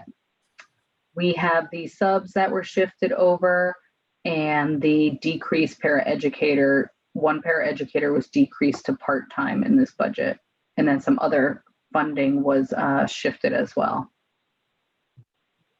And then in the Columbus SBB, that the impact, there was actually savings to benefits because of the elimination at the school and savings to the district for that. You could see the new instrument allocation given to the school for grades 3 through 5 for repair and replacement, and then some other minor adjustments up and down, including, you could see the Mayan again here, that number you'll probably see pop up in a bunch of budgets. Some people might have put it in a supply budget by accident, but really that's the software. And then you'll see an increase in science consumables. Okay. Can I ask a question about Columbus? Sure. Knowing that the sections are not at full capacity, could Columbus add 9 to 10 students and that way have an additional SBB allocation to allow them to save the STEAM teacher position? May I jump in, Kristen? Are you okay Sure. with that? Yeah, go ahead. You could speak better to it than I can probably. So Columbus had a choice to hold on to the STEAM teacher, which is the elective teacher. So it's one and the same. I know it reads like it's 2, but it's the same. And because Columbus offers the world language, he chose instead to add a specialist. So I think that Medard could probably speak to the school's need better in that way. But you know, that world language is sort of acting as that 4th special. We did this year ask Columbus if they could add another 6th grade section because we were trying to offset the over enrollment at the middle schools that we knew fairly early was going to happen. And we had the person that worked with him prior, and Susan, tried to identify enough 5th grade students that were going to 6th grade to add that section. And the numbers just weren't there. Those 5th grade parents really just opted to go to the other middle schools. So that is something that we tried very early on, was to give him the other section and try to actually go to the plan of increasing that to 2 sections and start rolling that out. But this year it wasn't there. I'm hoping that next year we can build on that 5th grade and actually add that 2nd, 6th grade section. But it is our desire to do that. So I wanted to let you know that we did make some efforts to do so. Okay, because so again, this is that small school model plus the lottery situation. So he doesn't have districted kids who are going to come in to increase his enrollment. So if a child leaves Columbus and the grade in 3, 4th, or 5th grade, the grade section goes down. He doesn't automatically get a replenishment from people moving into the district. So what I'm suggesting is, could we go back to the waiting list for those sections and offer it to students who had wanted to be part of the Columbus community but didn't win the lottery? And that way, shift to replenish the numbers that were lost, not necessarily in the 6th grade. I mean, I think that that's a SGC question, because I think in a lot of different models, like Montessori, it will be one. The school really decides if you're taking students at different levels to replenish students lost. Like at Silvermine, it's different because it's a dual language school, so you can't necessarily do that. So it really, I think that comes down to the school, and if the school sees that accepting different students that were not there as kindergartners and haven't gone through that pedagogy, if it makes sense for the school. I don't think we see we have any sway either way, but I hear what you're asking, but I think it comes down to the building leader and to that SGC. So if after the budget is approved on Tuesday, if the building leader and the SGC took action on that over the next month and said, yes, we've done this, what would be the mechanism for that to play out? For this year, to hold Mhm. another lottery, I'm not sure. From a financial standpoint, if they were to, pursue that, I think we would again look to that 1% reserve as a way to provide them additional funding if in fact they had enrollment that exceeded the budgeted enrollment. So from a financial standpoint, that's how it would play out. Okay. Mhm. Great. Okay, I'm good on Columbus. Anybody else?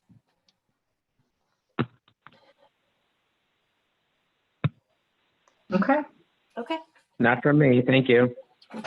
So Cranberry, they put a high emphasis on PD. As you could see there, there's an increase of 38,000 for professional development in the first line. They were able to fund the 0.4 CISD. They eliminated the building substitute position, which had an impact on the 117 line. Initially, we used to fund a full-time building sub out of our salary lines, but since it's moved to ESS, that would have shifted there, but it's a moot point here because they felt that the priority was on other items instead of the building sub.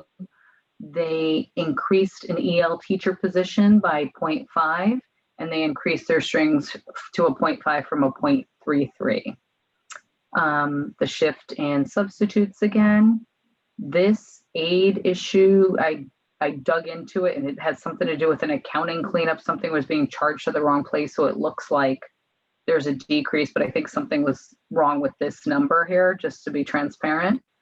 There's no real change there. Let's see, so outsource, I forgot to mention, or actually I mentioned it at the beginning, each elementary has the one outsource guard and they're 330, oops, sorry. And then you can see the repair and replacement of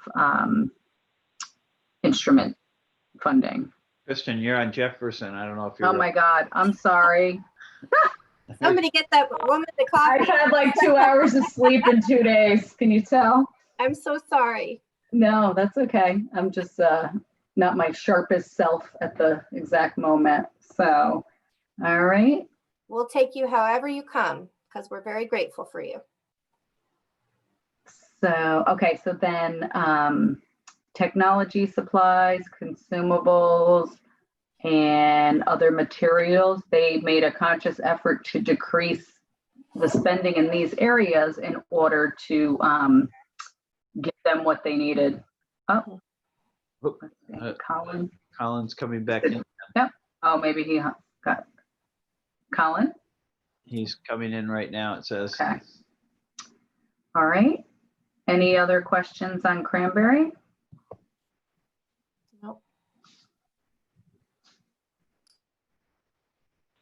Fox Run, same of retaining the 0.4 CISD. Fox Run was able to add a math specialist and increase their strings teacher to a 0.5 from a 0.33. So they were really happy about the math specialist, and they shifted the subs like everybody else.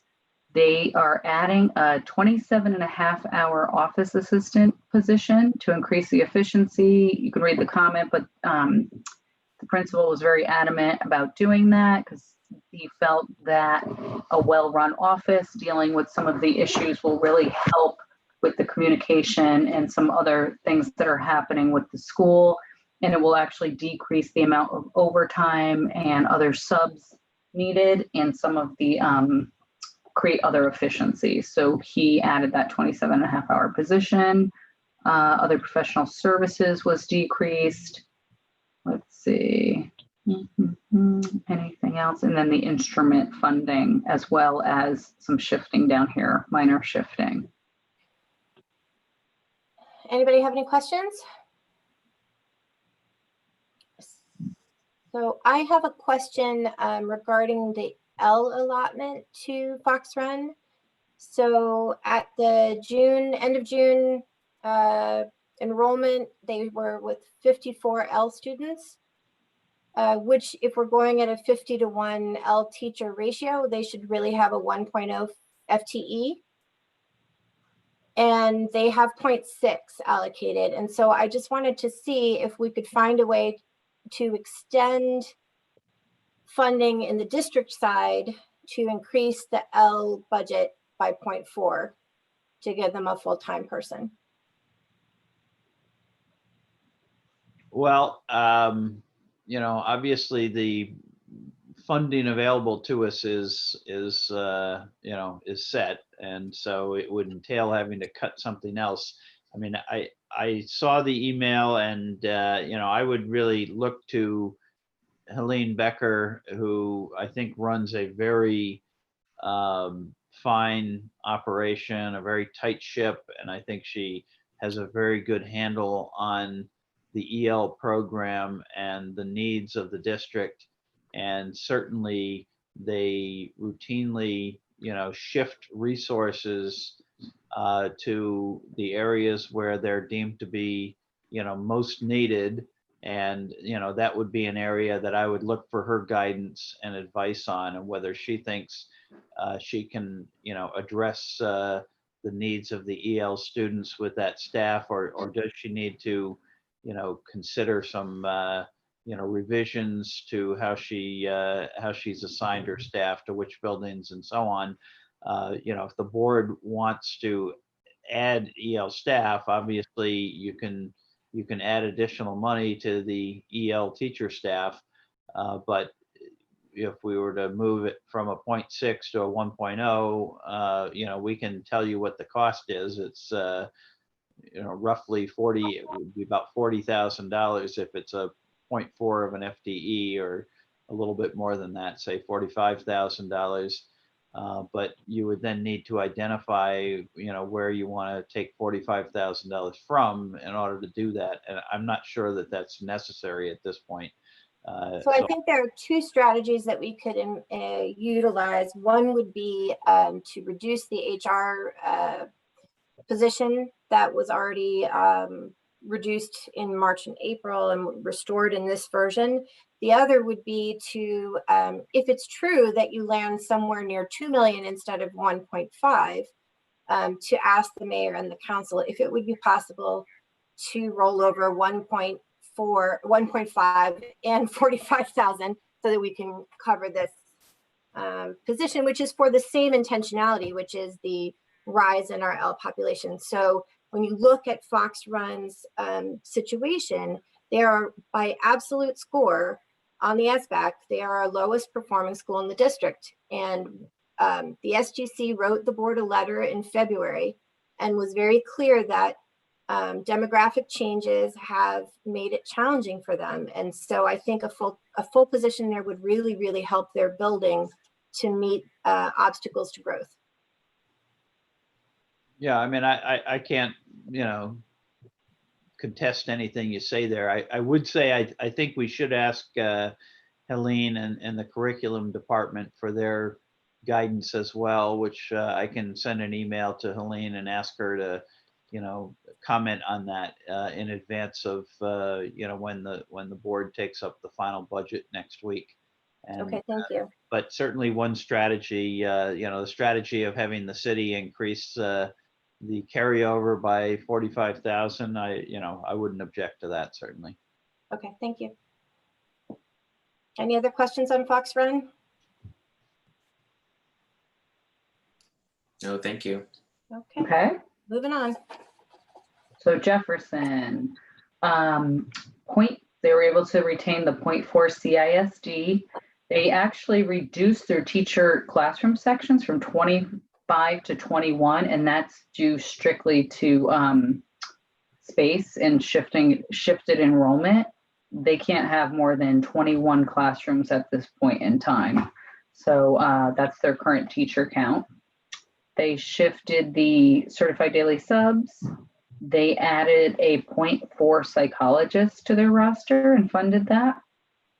They also eliminated a 19.5-hour paraeducator, which was part of the elementary school cuts. They elected to do that. And then they added a 0.27 of an additional special education paraeducator to the roster. The benefit impact is noted there. And then the shifting of the daily subs is there. They have the one outsourced guards, but they also elected to add an additional guard within their budget. And they felt that with the new campus being shared with PONUS, that this guard would be beneficial in their budget. Maybe, you know, in the middle of the hallway, or, you know, working somewhere where the kids are sharing, having shared space in passing. So they did put an extra security guard in their budget, outsourced. You see the instruments there, and then you see some technology as well as other supplies and materials and non-instructional equipment and dues. I have a question on this. And actually, if Yvette is still available, I would love if she could weigh in. So my question is, we know that Jefferson is 74% free and reduced lunch. I think it's 94% minority at this point. And they have a 10% sped rate, which is 5% lower than the national average. And the SGC has indicated that they need a full-time psychologist, partially to manage the reopening of the school after the shutdown and any impact and trauma that may have occurred for their community. And I think that's a great idea. My question for Yvette, if she's still available, is 0.6 the automatic allocation of a psychologist to an elementary level school? And I guess this is the moral question that I'm grappling with. Should a school have to give up academic SBB dollar power in order to get a basic need like a psychologist? Or should we be looking at the allocation of those kinds of positions based on need? And in this building, I think there are clear data points for a higher level of need. So I don't know, I don't see Yvette, I don't know if she's still there, but maybe somebody can at least speak to if 0.6 is an automatic allocation for elementary. I'm hoping Yvette's gonna come on. I see her picture, but I don't see, it's a, yeah. I would prefer if she spoke to that, So, to be honest with you, because there's a formula, but sometimes Yeah, there is a complexity to formula, it. is what I was gonna say. I don't know if 0.6 is automatic. I know she has a formula. Right, she could definitely, maybe if she jumps back on, we can jump back to that particular topic. Or if she, I mean, this was something that was in the original email when we were generating the agenda, to understand how sped money is allocated into the building. I was so appreciative of the detailing of the EL allocations so that we could understand that. But this is another area where I think I would really like to understand our formula. And this is another position where I don't think I feel as strongly as I do about the Fox Run L teacher, but because the budget is balancing and they're achieving their goals, but I think it's a conversation that we need to have. Okay. Maybe she'll jump back on. If not, I have that down as a note to follow up with Yvette. Thank you. Okay. Oh yes. So the magnets I tried to put on a separate sheet so you could actually read it. So Kendall Elementary School, here's their magnet funding, which is reduced from the original ask. It's $310,000. So on this magnet funding, they added an instructional coach as well as a 0.4 gifted and talented teacher in order to bring that up to full-time status. I believe the formula, because Yvette does get on these calls like we were saying, maybe she could probably speak to this further, but we talk about the entire roster that's under specialized learning, and this is one of them. And I guess the formula didn't only predicated a 0.6, so they elected to put the 0.4 in there. Both the gifted and talented and instructional coach positions are essential to the above the bar design, and the focus on college and career ready for the approved magnet status uses the school-wide enrichment model to roll out the elements of the program. So that's why they feel that the bringing this up to full-time in the building is critical. And they're saying that the instructional coach is responsible for supporting the implementation of key instructional practices, including Singapore math. And they also increased PD and training. Okay. So going to the SBB, they added a teacher for an additional classroom section in 5th grade, as well as increased the strings teacher from a 0.5 to a 0.33. And they have the actual to average salary differential happening there. The certified sub shift is showing there. They added a bilingual parent coordinator to staffing, as well as increased this special education ABA to full-time, made it an ABA, which is full-time, by adding 0.27 to the SBB, supplementing the other piece. So this position could indeed be an ABA. Certified hourly is not needed for the 2021 school year as they determined. There's a benefit impact. They have increased training again, so they really have a focus on PD and training. There's just the certified subs there. They have the 1 outsourced guard, as well as the repair and replacement of instrument money. And this looks like it's going down on non-instructional equipment, but that's because in 1920, they had one-time costs related to furniture and iPad cards, which they no longer need. Any questions? Nope. I don't have any, but I'm very impressed that we're starting with the Singapore math and allocating time for professional development. So kudos. Agreed. And I hope we can retain the staff that we train. That's going to be the most important piece. All right, Okay. so Marvin? Okay. So Marvin, we have the 0.4 CISD. We are holding sections flat while providing slightly smaller classes. They, in Marvin's case, made the decision to retain the strings teacher at a 0.27 because they share it with Nathan Hale Middle School. So they say that's working out well with their schedule, and they would like to continue that sharing of that particular staff with Nathan Hale. So that works well. And let's see, they added a 0.5 literacy specialist, offset by the accounting of a building sub position that moved to the outsourced account. Certified daily subs, as you could see there. This particular one, that's the aid account. There was things being charged there in previous years that was causing an accounting cleanup issue. So I think it's showing that there's a change there, but really, I believe the roster was not right as far as the payroll was concerned in the 1920 year. So there's a benefit impact shared with Title I for new literacy specialists added, outsourced daily sub shift, the outsourced guard, the instrument money, as you know about, and they increased instructional equipment. Great. And supplies. NIRMAC 0.4 CISD. NIRMAC added a literacy specialist and a math specialist, as well as they added a 0.5 special education teacher in order to retain the full-time support for SRBI and tiered interventions at the building location. Certified daily subs shifted.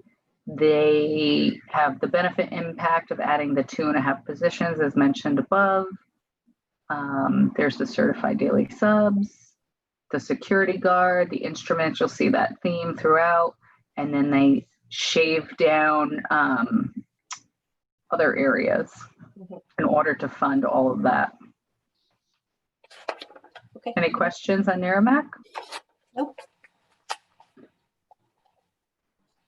Rowayton, 0.4 CISD. Oh, Yvette, when you have a second, we have a few questions that came up for you.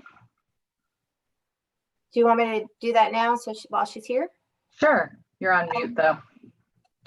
Yvette, the question was around the allocation of psychologists to the building. How is that determined? And it came up in regards to Jefferson. I think it's also something that's going on maybe at Fox Run. So is 0.6 a standard allocation for elementary psychologists, or are you working on a caseload basis? Both, Barbara. So that is the standard, then it is adjusted for caseload. So, you know, a very small or a very high caseload may be a 0.5 versus a 0.6. In both Brookside as well as Jefferson, I think that's where you saw those two split-funded psychologists. Both schools were feeling that they really wanted to beef up, improve their multi-tiered systems of support in the SEL area. So these are not necessarily positions that would be functions of special education, but would rather be proactive, supportive, part of an SRBI model. So in both of those schools, we were able to split fund and absorb the benefits so that the SBB could afford to make those positions full-time without absorbing a 0.5 plus benefits. You may see some of that as well in, for example, in Kendall, we did something similar with an RBT where compliance didn't require the RBT. It was a 27 half hour floater that she felt very strongly she wanted again as part of an SRBI intervention model, and was able to pick up the additional staffing. And then finally, you also saw that at Merrimack, for example, where we were going to cut. It was really a breakage kind of a position. We restored the 0.5, and then she was able to look towards the SBB to make it a 1.0, again, for SRBI intervention, where they know they have highly trained staff to deliver on both sides of an IEP.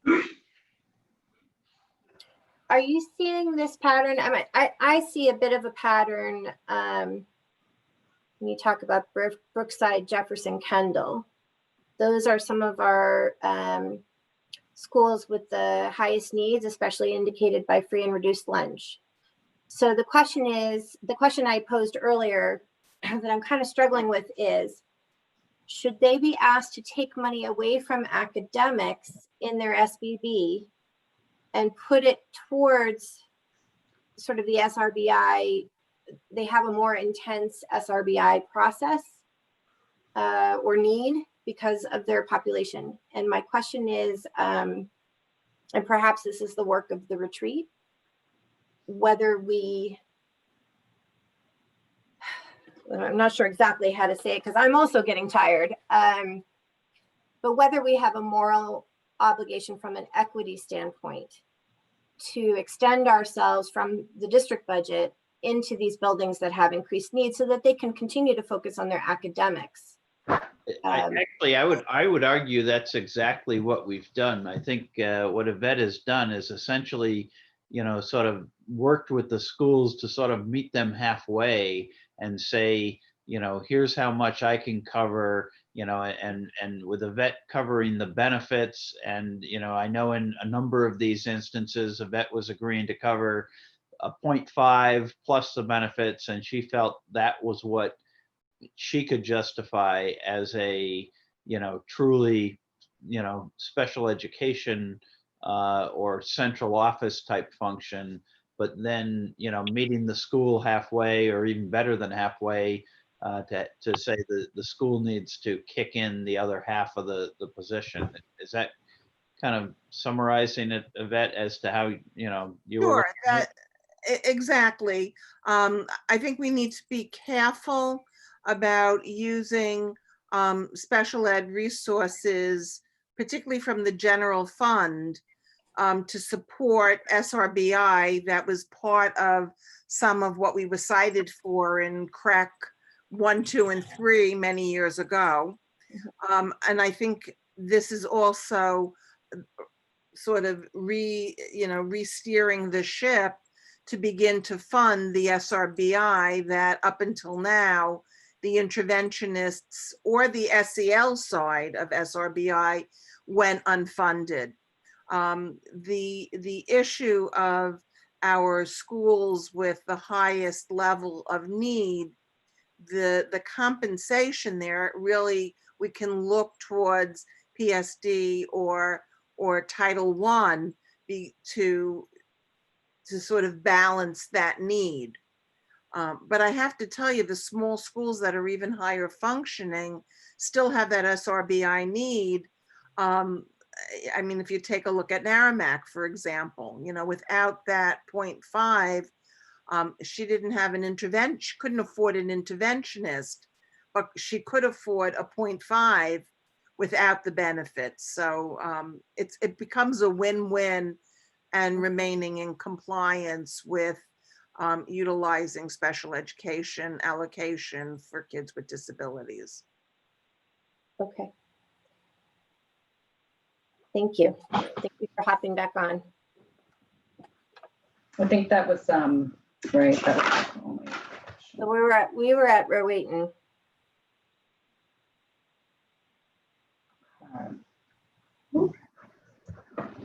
So Rowayton was able to retain the 0.4 CISD. They added a literacy specialist as well as increased their strings teachers to the 0.5 like most other schools. And they also added the 0.2 gifted and talented teacher from their local budget in order to retain a 1.0 or full-time at the school. They felt that that was particularly important. They also eliminated the 0.733 or 27.5-hour regular education para educator as noted in the original cuts for elementary school. They paid for the rethink out of their professional services. That was part of the cut rack up as well.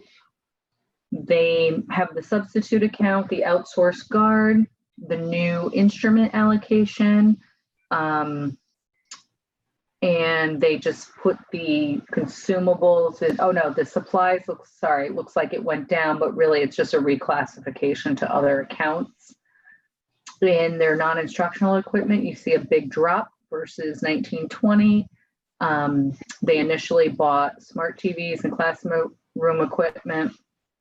That's what they want to spend it on. In its previous years, spending encompassed one-time expenditures for Chromebooks, dividers, and other big ticket furniture items here, and that's why you see the drop there. Any questions? Nope. So Silvermine has the magnet funding. And for Silvermine, they increased the dual language coordinator from a 0.5 to a 1.0. And they also added a bilingual instructional aid into this magnet funding and just a few other shifts. They retained the 0.4 CISD to make it full. They increased the gifted and talented teacher from a 0.34, which was in the special education budget, to a 1.0, as well as increased the strings teacher to a 0.5. They shifted the substitute account. They added a bilingual office assistant, and they eliminated a utility aid position, which was 27.5, to offset some of these other additions. And then they paid for the net benefits of one position.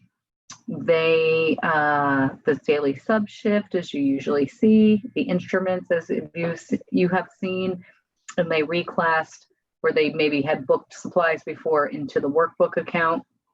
They increased technology needs. They felt that at their school, instructional equipment and technology needs, especially in the post-COVID world, were very important. And they also put additional funding into non-instructional equipment for collaborative style student desks chairs, and other post-COVID needs such as sneeze guards and other things they wanted particular at their school. I thought this was one of my favorite narratives. It was really well thought out. Liz did a great job with that. She really had her post-COVID mindset on. She really did. Tracy, so the Tracy magnet funding, they added 2 elementary magnet themed teachers. One is a K through 2, one's a 3 through 5, specializing in the area of character education communication. So those were added there, and you can see the corresponding benefit impact. They added a parent coordinator and offset that with eliminating a 0.79 paraeducator. And they have funding in there for the annual attendance at character.org. And they've reduced supplies in this area because they've purchased what they needed related to the magnet. So they've retained the 0.4 CISD. They added 2 classroom teachers. They're anticipating, they definitely have to add the 5th, and they're thinking K is the other grade. They added a 1.0 math coach and a 1.0 instructional specialist, as well as increased the strings teacher to a 0.5. And then they have that average to actual differential happening. They shifted certified daily subs. They increased the library aid hours. They were only at a 0.4. They're making them a 27.5-hour position. Here's the benefit impact and the daily sub impact, the security guard, the instruments. And they wanted to put some additional money in technology for that same reason, you know, moving more to a digital world, and instructional equipment as well. Any questions? Nope. Wolf Pit was able to retain the full time CISD by funding the 0.4. This they felt was one of their higher priorities, and they cut out other areas or, you know, didn't add other things, but they felt they had other things that they needed, and this was critical to the building. The sub account you could see there, they eliminated the 0.733 general education para per the original cuts on the first sheet. They don't really need the 128 non-certified sub money or the overtime. What else is important here? And then the instrument money and the same comments there. I think when it's a repeat, we can skip it because we know it's a trend. Yeah. Perfect. Any questions on Wolf Pit? No. Okay, Nathan Hale. It's a whole new set of details here. So for Nathan Hale, they eliminated 1 math teacher due to a change in the math program. TTO required the 11 teachers. They only require 9 for the math program they're running under now. And they also have the 1 math 180 teacher. They're retaining their Dean of Students position in order to support restorative practices. There's a shift of the sub money, which is higher in the middle schools, as you can see. They retain the 3 school counselors. They felt that that was a priority. Yvette, I don't know if you want to say anything about that, or is everyone on board with that area? Because that's going to be the same theme throughout the middle schools. The school counselor issue, I think that's been discussed at great length, and we were pleased that we were able to get there. Great. Okay. The paraeducator area, they added 3 cafe playground monitors. They had them on staff, but it was after this 1920 budget was finalized. So that's why it looks like it went up, but they already have them. They eliminated a library aide position. This was an accounting correction when I researched that. They had local benefit savings to the district by eliminating positions or shifting funds between other sources. So that's a net savings that they got to reap in the rewards of. Let's see, the daily sub. They increased instructional supplies related to the the VPA focus in the theater program. Science consumables are hitting a different account. This is the curriculum ELA recommendation, and the science recommendation, library media and other instructional equipment. They put an increase there. There's the MION, it's a different amount for the middle schools. And then they're also putting money in for their auditorium upgrades, which support the new theater program. And they also would like a sliver of office technology. Any questions? Nope, looks great. PONUS wanted to really put some PD money there to support the transition to the K-8 STEAM school. They added a library media specialist. They eliminated a family and consumer science teacher by purpose of adding the virtue of adding the library media specialist. They were able to eliminate the librarian position to align with the STEAM vision. And they increased their orchestra teacher to 1.0 from a 0.67 to extend the music offerings. And they retained their dean of students position. Certified subs, we talked about the counselors. They added 3 cafe playground monitors after the budget, so the same issue as the previous school, it was just timing. They eliminated the library media assistant position because that is in line with eliminating the librarian. The local benefit impact, since they eliminated so many positions net, they do have the district-wide savings there. Let's see, anything new here? There's just the consumables in a different account, and that's about it for PONUS. Any questions on PONUS? No, just the sadness to see family and consumer science go by the wayside, but it's exciting to start gearing up for the STEAM magnet, so yay. Right, so that was the trade-off there. And we did add the additional full-time Nest co-teacher, and we looked at his 6th and 7th grade average class size. They were favorable, so we were able to move forward with that. We're very excited.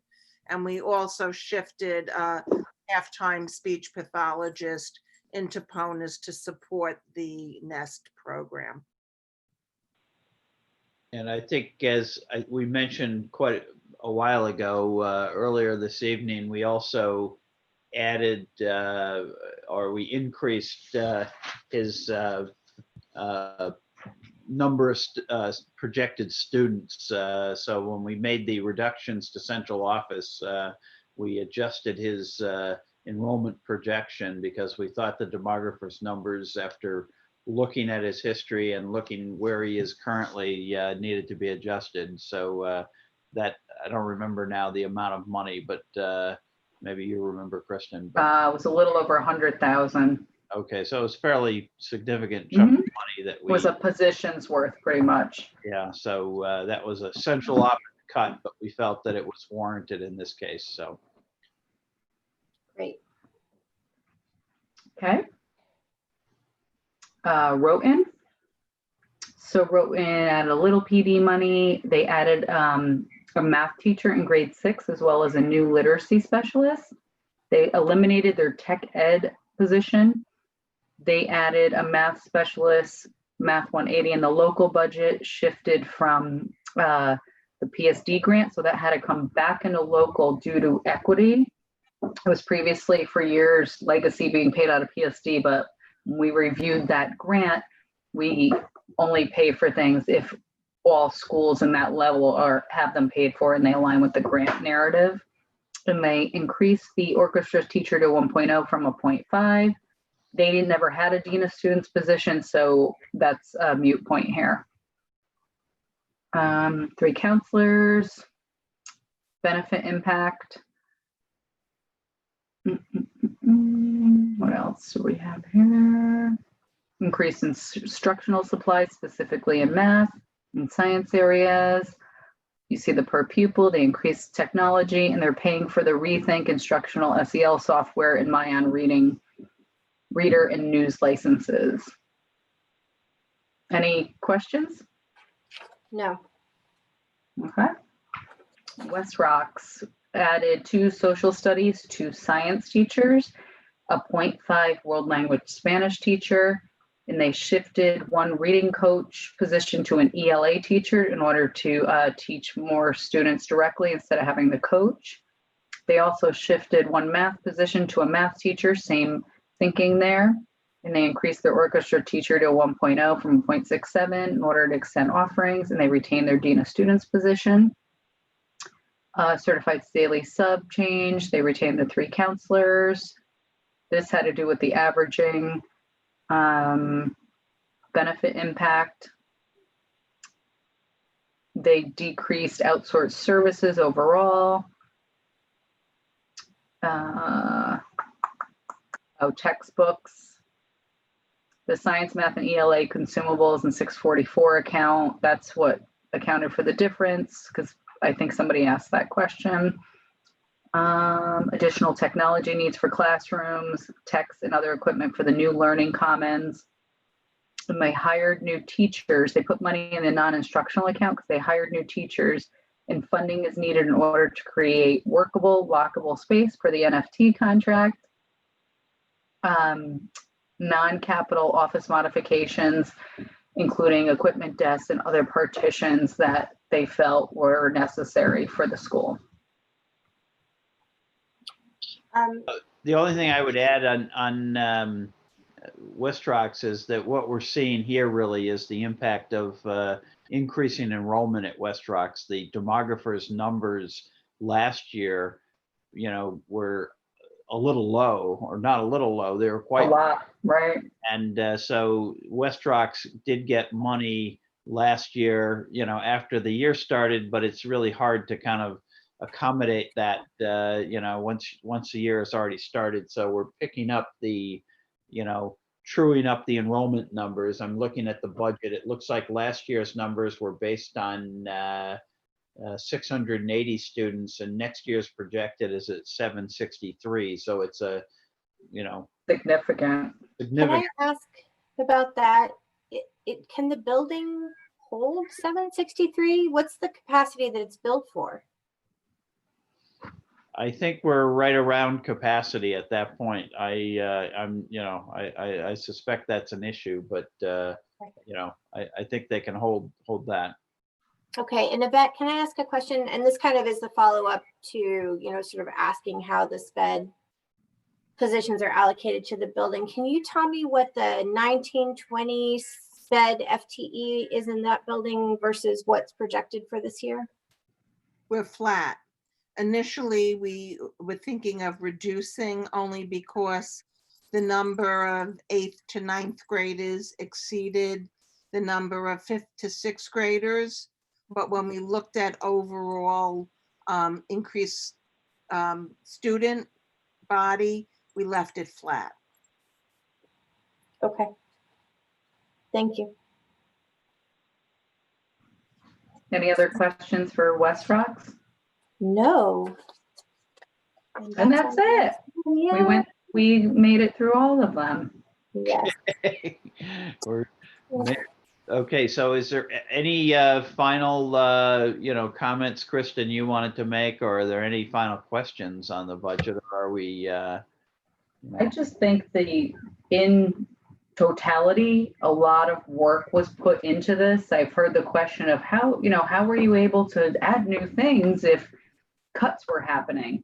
And the answer is people worked hard and, use their cross-functional natures to take away things, shave things, maybe look to their Title I if they had it, eliminate things that were not relevant to the building. And I truly believe that SBB does this is proof that SBB does what it's intended to do. The principals are the experts of their building. That's what they're hired for. They know their students, and they really know what they need to give them to be successful, and that's what student-based budgeting is doing.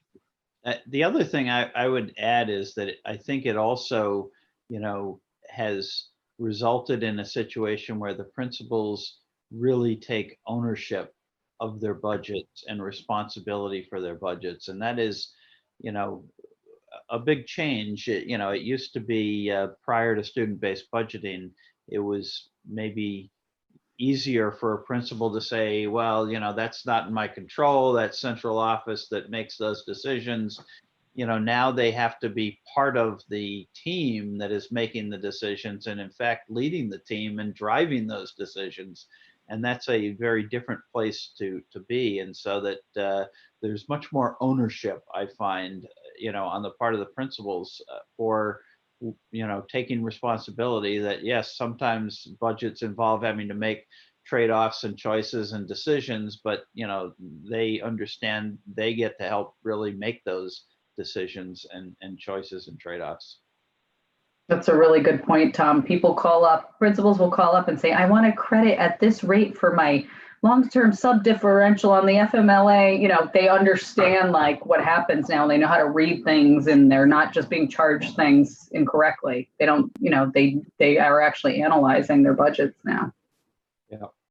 That's great. So I think there's a lot to celebrate here, as Tom pointed out, and I definitely want to thank all the various political bodies, the mayor and the council and the BET, who have vetted our budget. And in a time when many municipalities are being cut, we are able to continue to strengthen our system and keep improving, which is a true blessing. And I respect the theory of action behind SBB, and I'm thrilled to have this kind of collaboration with the SGCs this year.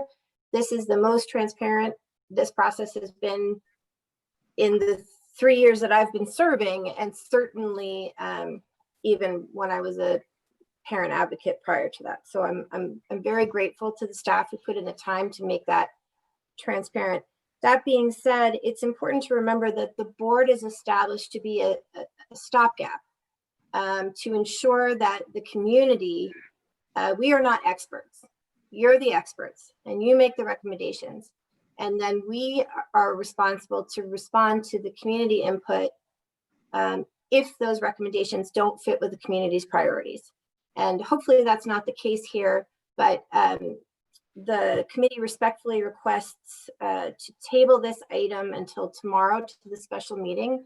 We have not received 2 of the schools' documentation, so we want to have time to review that and discuss it and not be exhausted while we do it, which I know everybody here is tired, so thank you.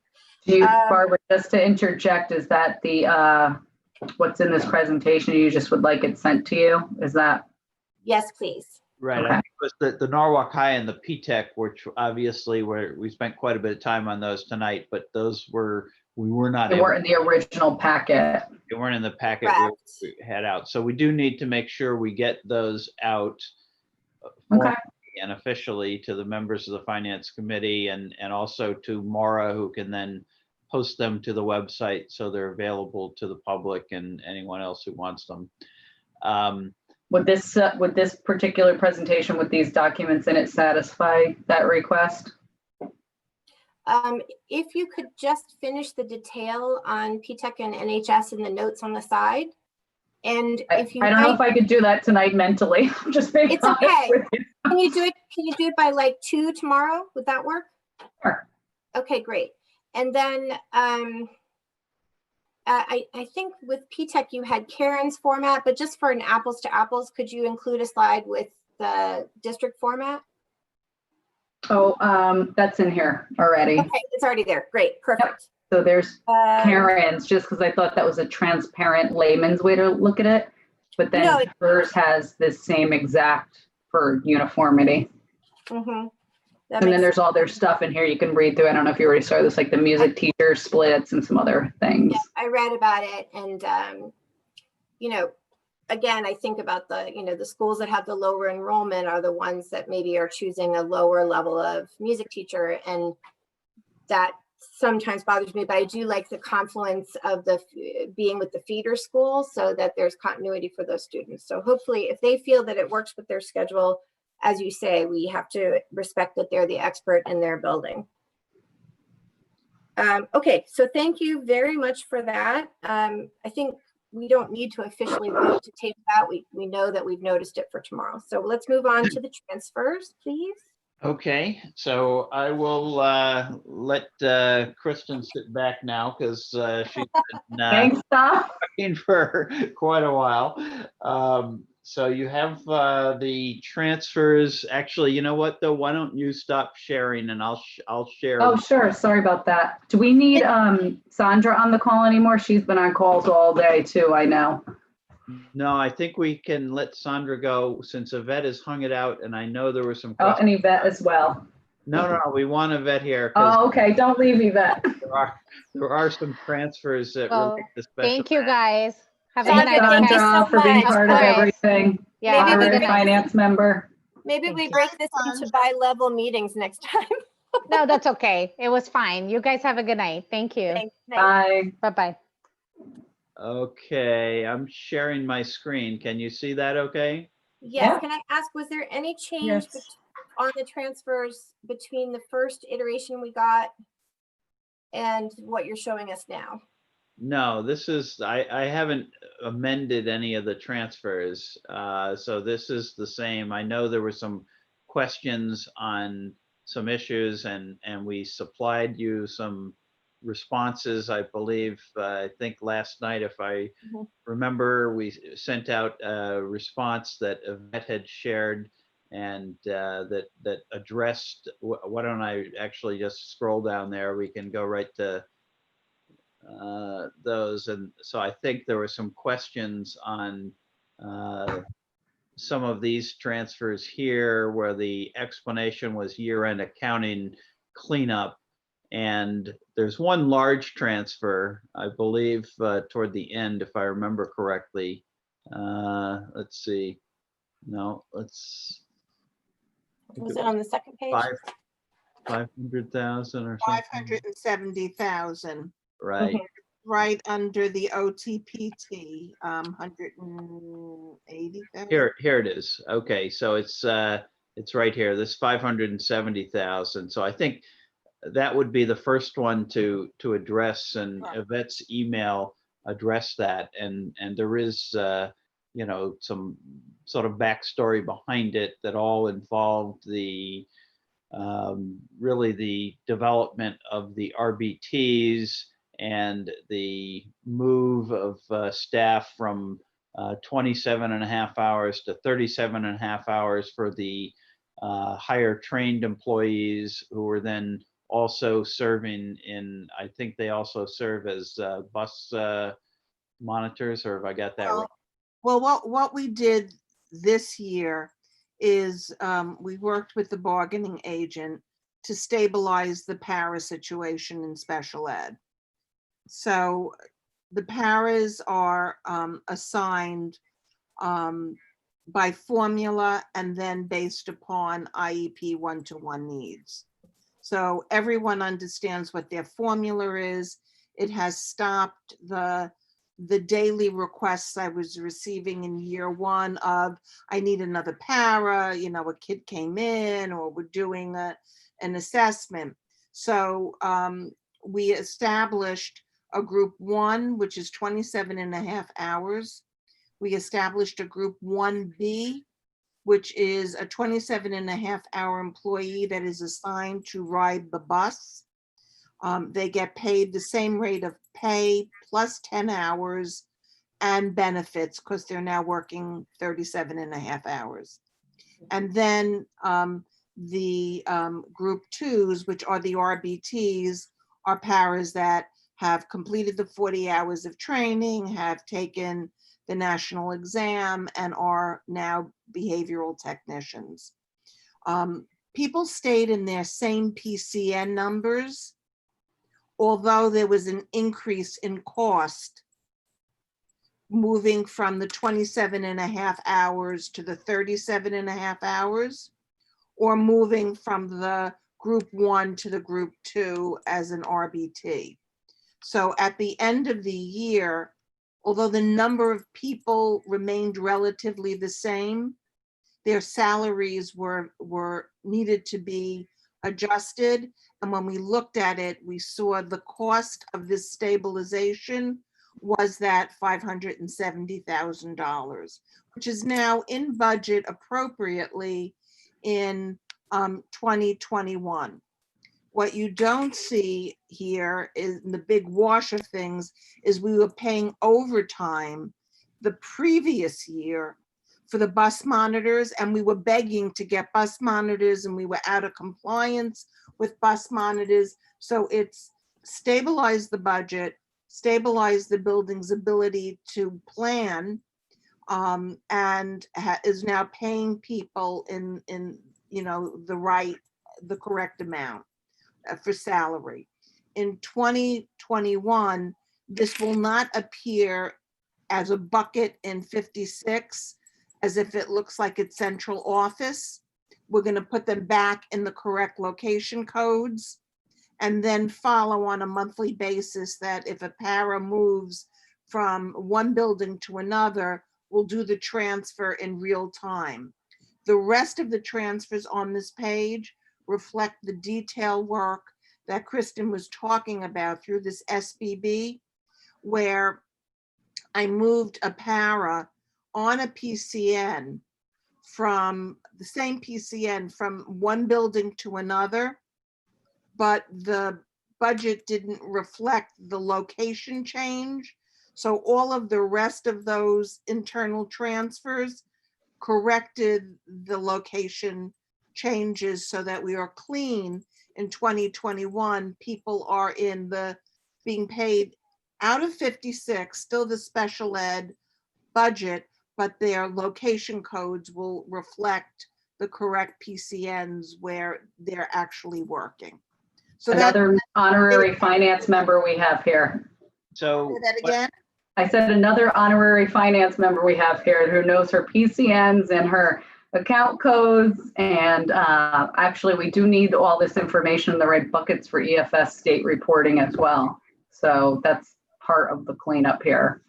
So I will modify the description on this $570,000 transfer to summarize what Yvette just discussed. But I think that the descriptions on the remaining ones, where it talks about a year-end accounting cleanup to transfer the funds to reflect where the actual expenditures have been charged, is a correct description for the other items. I think that the description for this 570,000 needs to be modified to make reference to the RBT situation and the fact that that's what that transfer relates to. And I would include the 1Bs there as well. And we have the number of 1Bs and the number of 2s, group 1B and 2s. And now we are stable with projections for next year based upon actual need, location by location. That's great. So I know that was, one of the major questions. I don't know if we want to go to the top of the list and just walk down to see, I guess this is the top of the list right here. So I don't know if you want to just, if you've got questions or if you want me to walk through them, I can do it either way, but obviously it's getting late. Can you do it very quickly without dwelling too long on any one item? Yeah, okay. So the first one is for vehicle rental. You remember that Yes. facilities recently just acquired a new vehicle. It was in the capital budget, but in the meantime, they had to rent a vehicle. The next one is there's a series of transfers here within the talent office, which are cleaning up accounts where they had deficits in some accounts and money that was underspent or available in other accounts. So the next whole series of transfers here, Department 153 is talent. So these transfers starting from here down through here, here are talent office transfers. So you see money going into professional development for tuition bills. You see money going into a small amount going into legal fees for grievances, long-term substitutes, a fairly large amount of money going into long-term substitutes.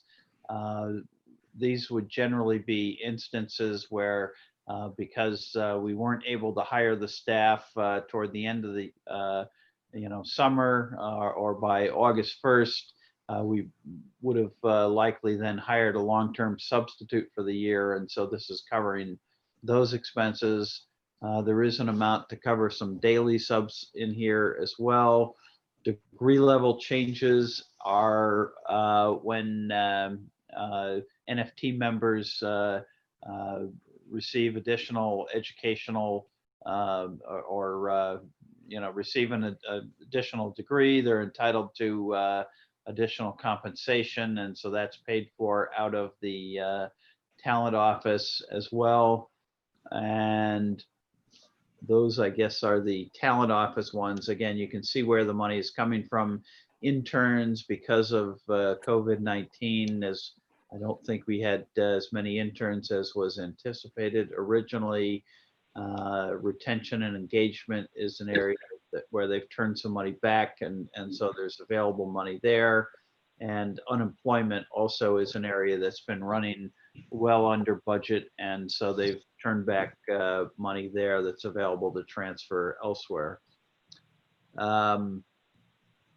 The next couple of transfers are in the IT department, and this is to put in place money. The 35,000 and the 16,000 are to put in place money so that the Board of Ed can honor the commitment we had made to the city when the capital budget was put together to help fund a portion of the joint.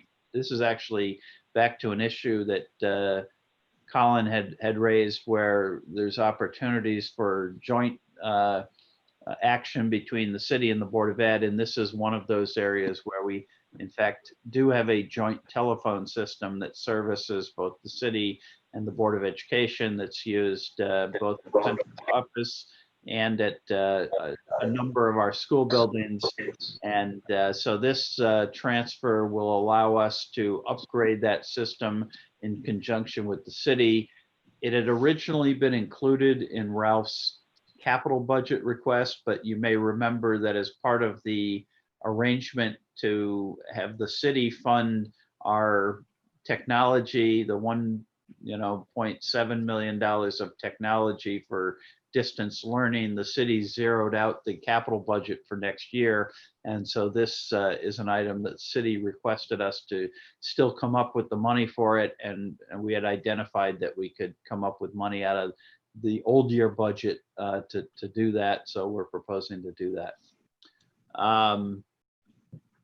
Okay, we've talked about the special education. The first one here is to cover Constellation OT and PT services. Originally, we had pulled some services away from them and were intending to hire staff, and then COVID-19 hit, and I believe that the staff, there was a position that they weren't able to get hired in time, and so we've incurred some Yeah, what we did was we have identified and hired an OT and a PT, but when ready to onboard in April.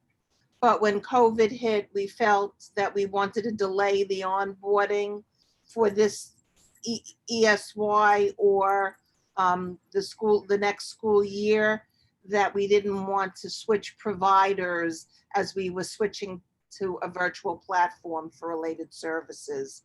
So that will go back into position in 2021. That was a short-term correction. Right. Okay. The other, I think we talked about the other transfers within special ed here. These are in fact accounting cleanup, just to make sure we're charging things to a correct location code. And I think that's true with respect to all of these through here. Again, all we're doing is really making sure we're putting the money in the appropriate place for the location codes. And that's true with all of these. And that's true with all of these. And I think, yeah, that's true with all of these. And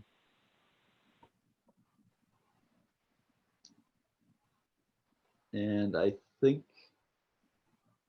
that's it. Yeah, so these are all cleanup for the end of the year to properly reflect which schools these particular employees worked at during the course of the year. Great. Do I have any questions from the committee? Okay. Can I have a motion to approve these transfers to forward them to the full budget on Tuesday, board on Tuesday? Moved. Colin, seconded by Approved. Diana. Okay, great. All in favor? Aye. Aye. Aye. Aye. Okay, great. Thank you.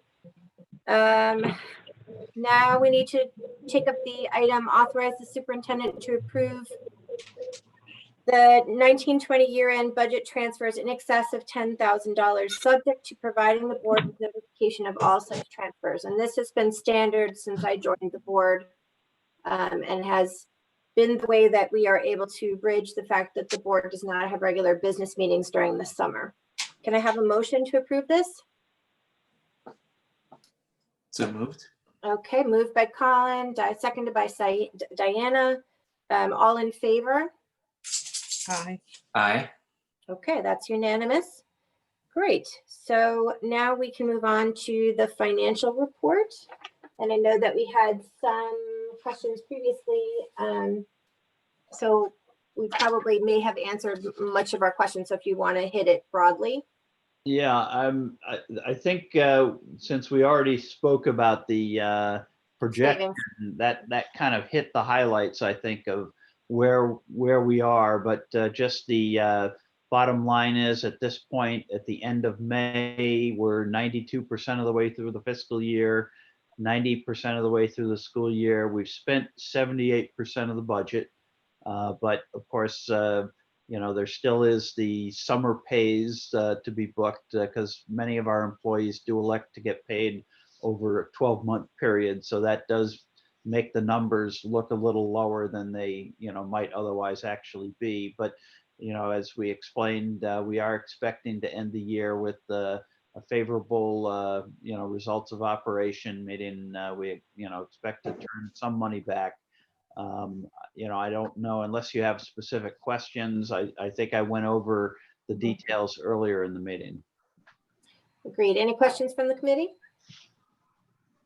Okay, I think we're good with that. So, and I was informed by Maura that there are no public comments for this meeting. So I think we made it. And thank you again. And it was a long night and a lot of work to prep for it. Thank you to everyone who worked hard at this.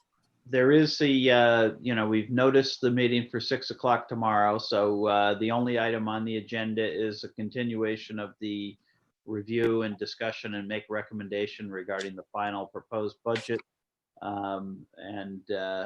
So we look forward to seeing you tomorrow night. And if there's any additional information that you do need, please let us know, and we will make every effort to get it to you. Thank you so much. Just the Norwalk High P-TECH commentary. The Fox Run L with Yvette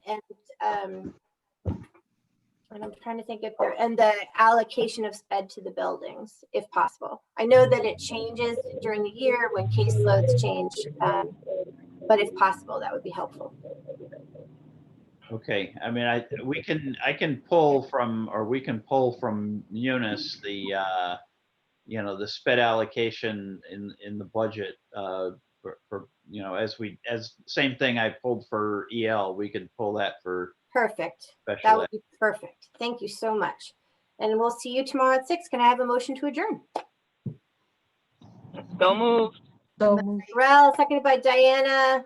All in favor? Good night. Thank you, Thank you, everyone. everybody. For all the Thank details you. and time. Thank Thanks, you. everybody. See you tomorrow.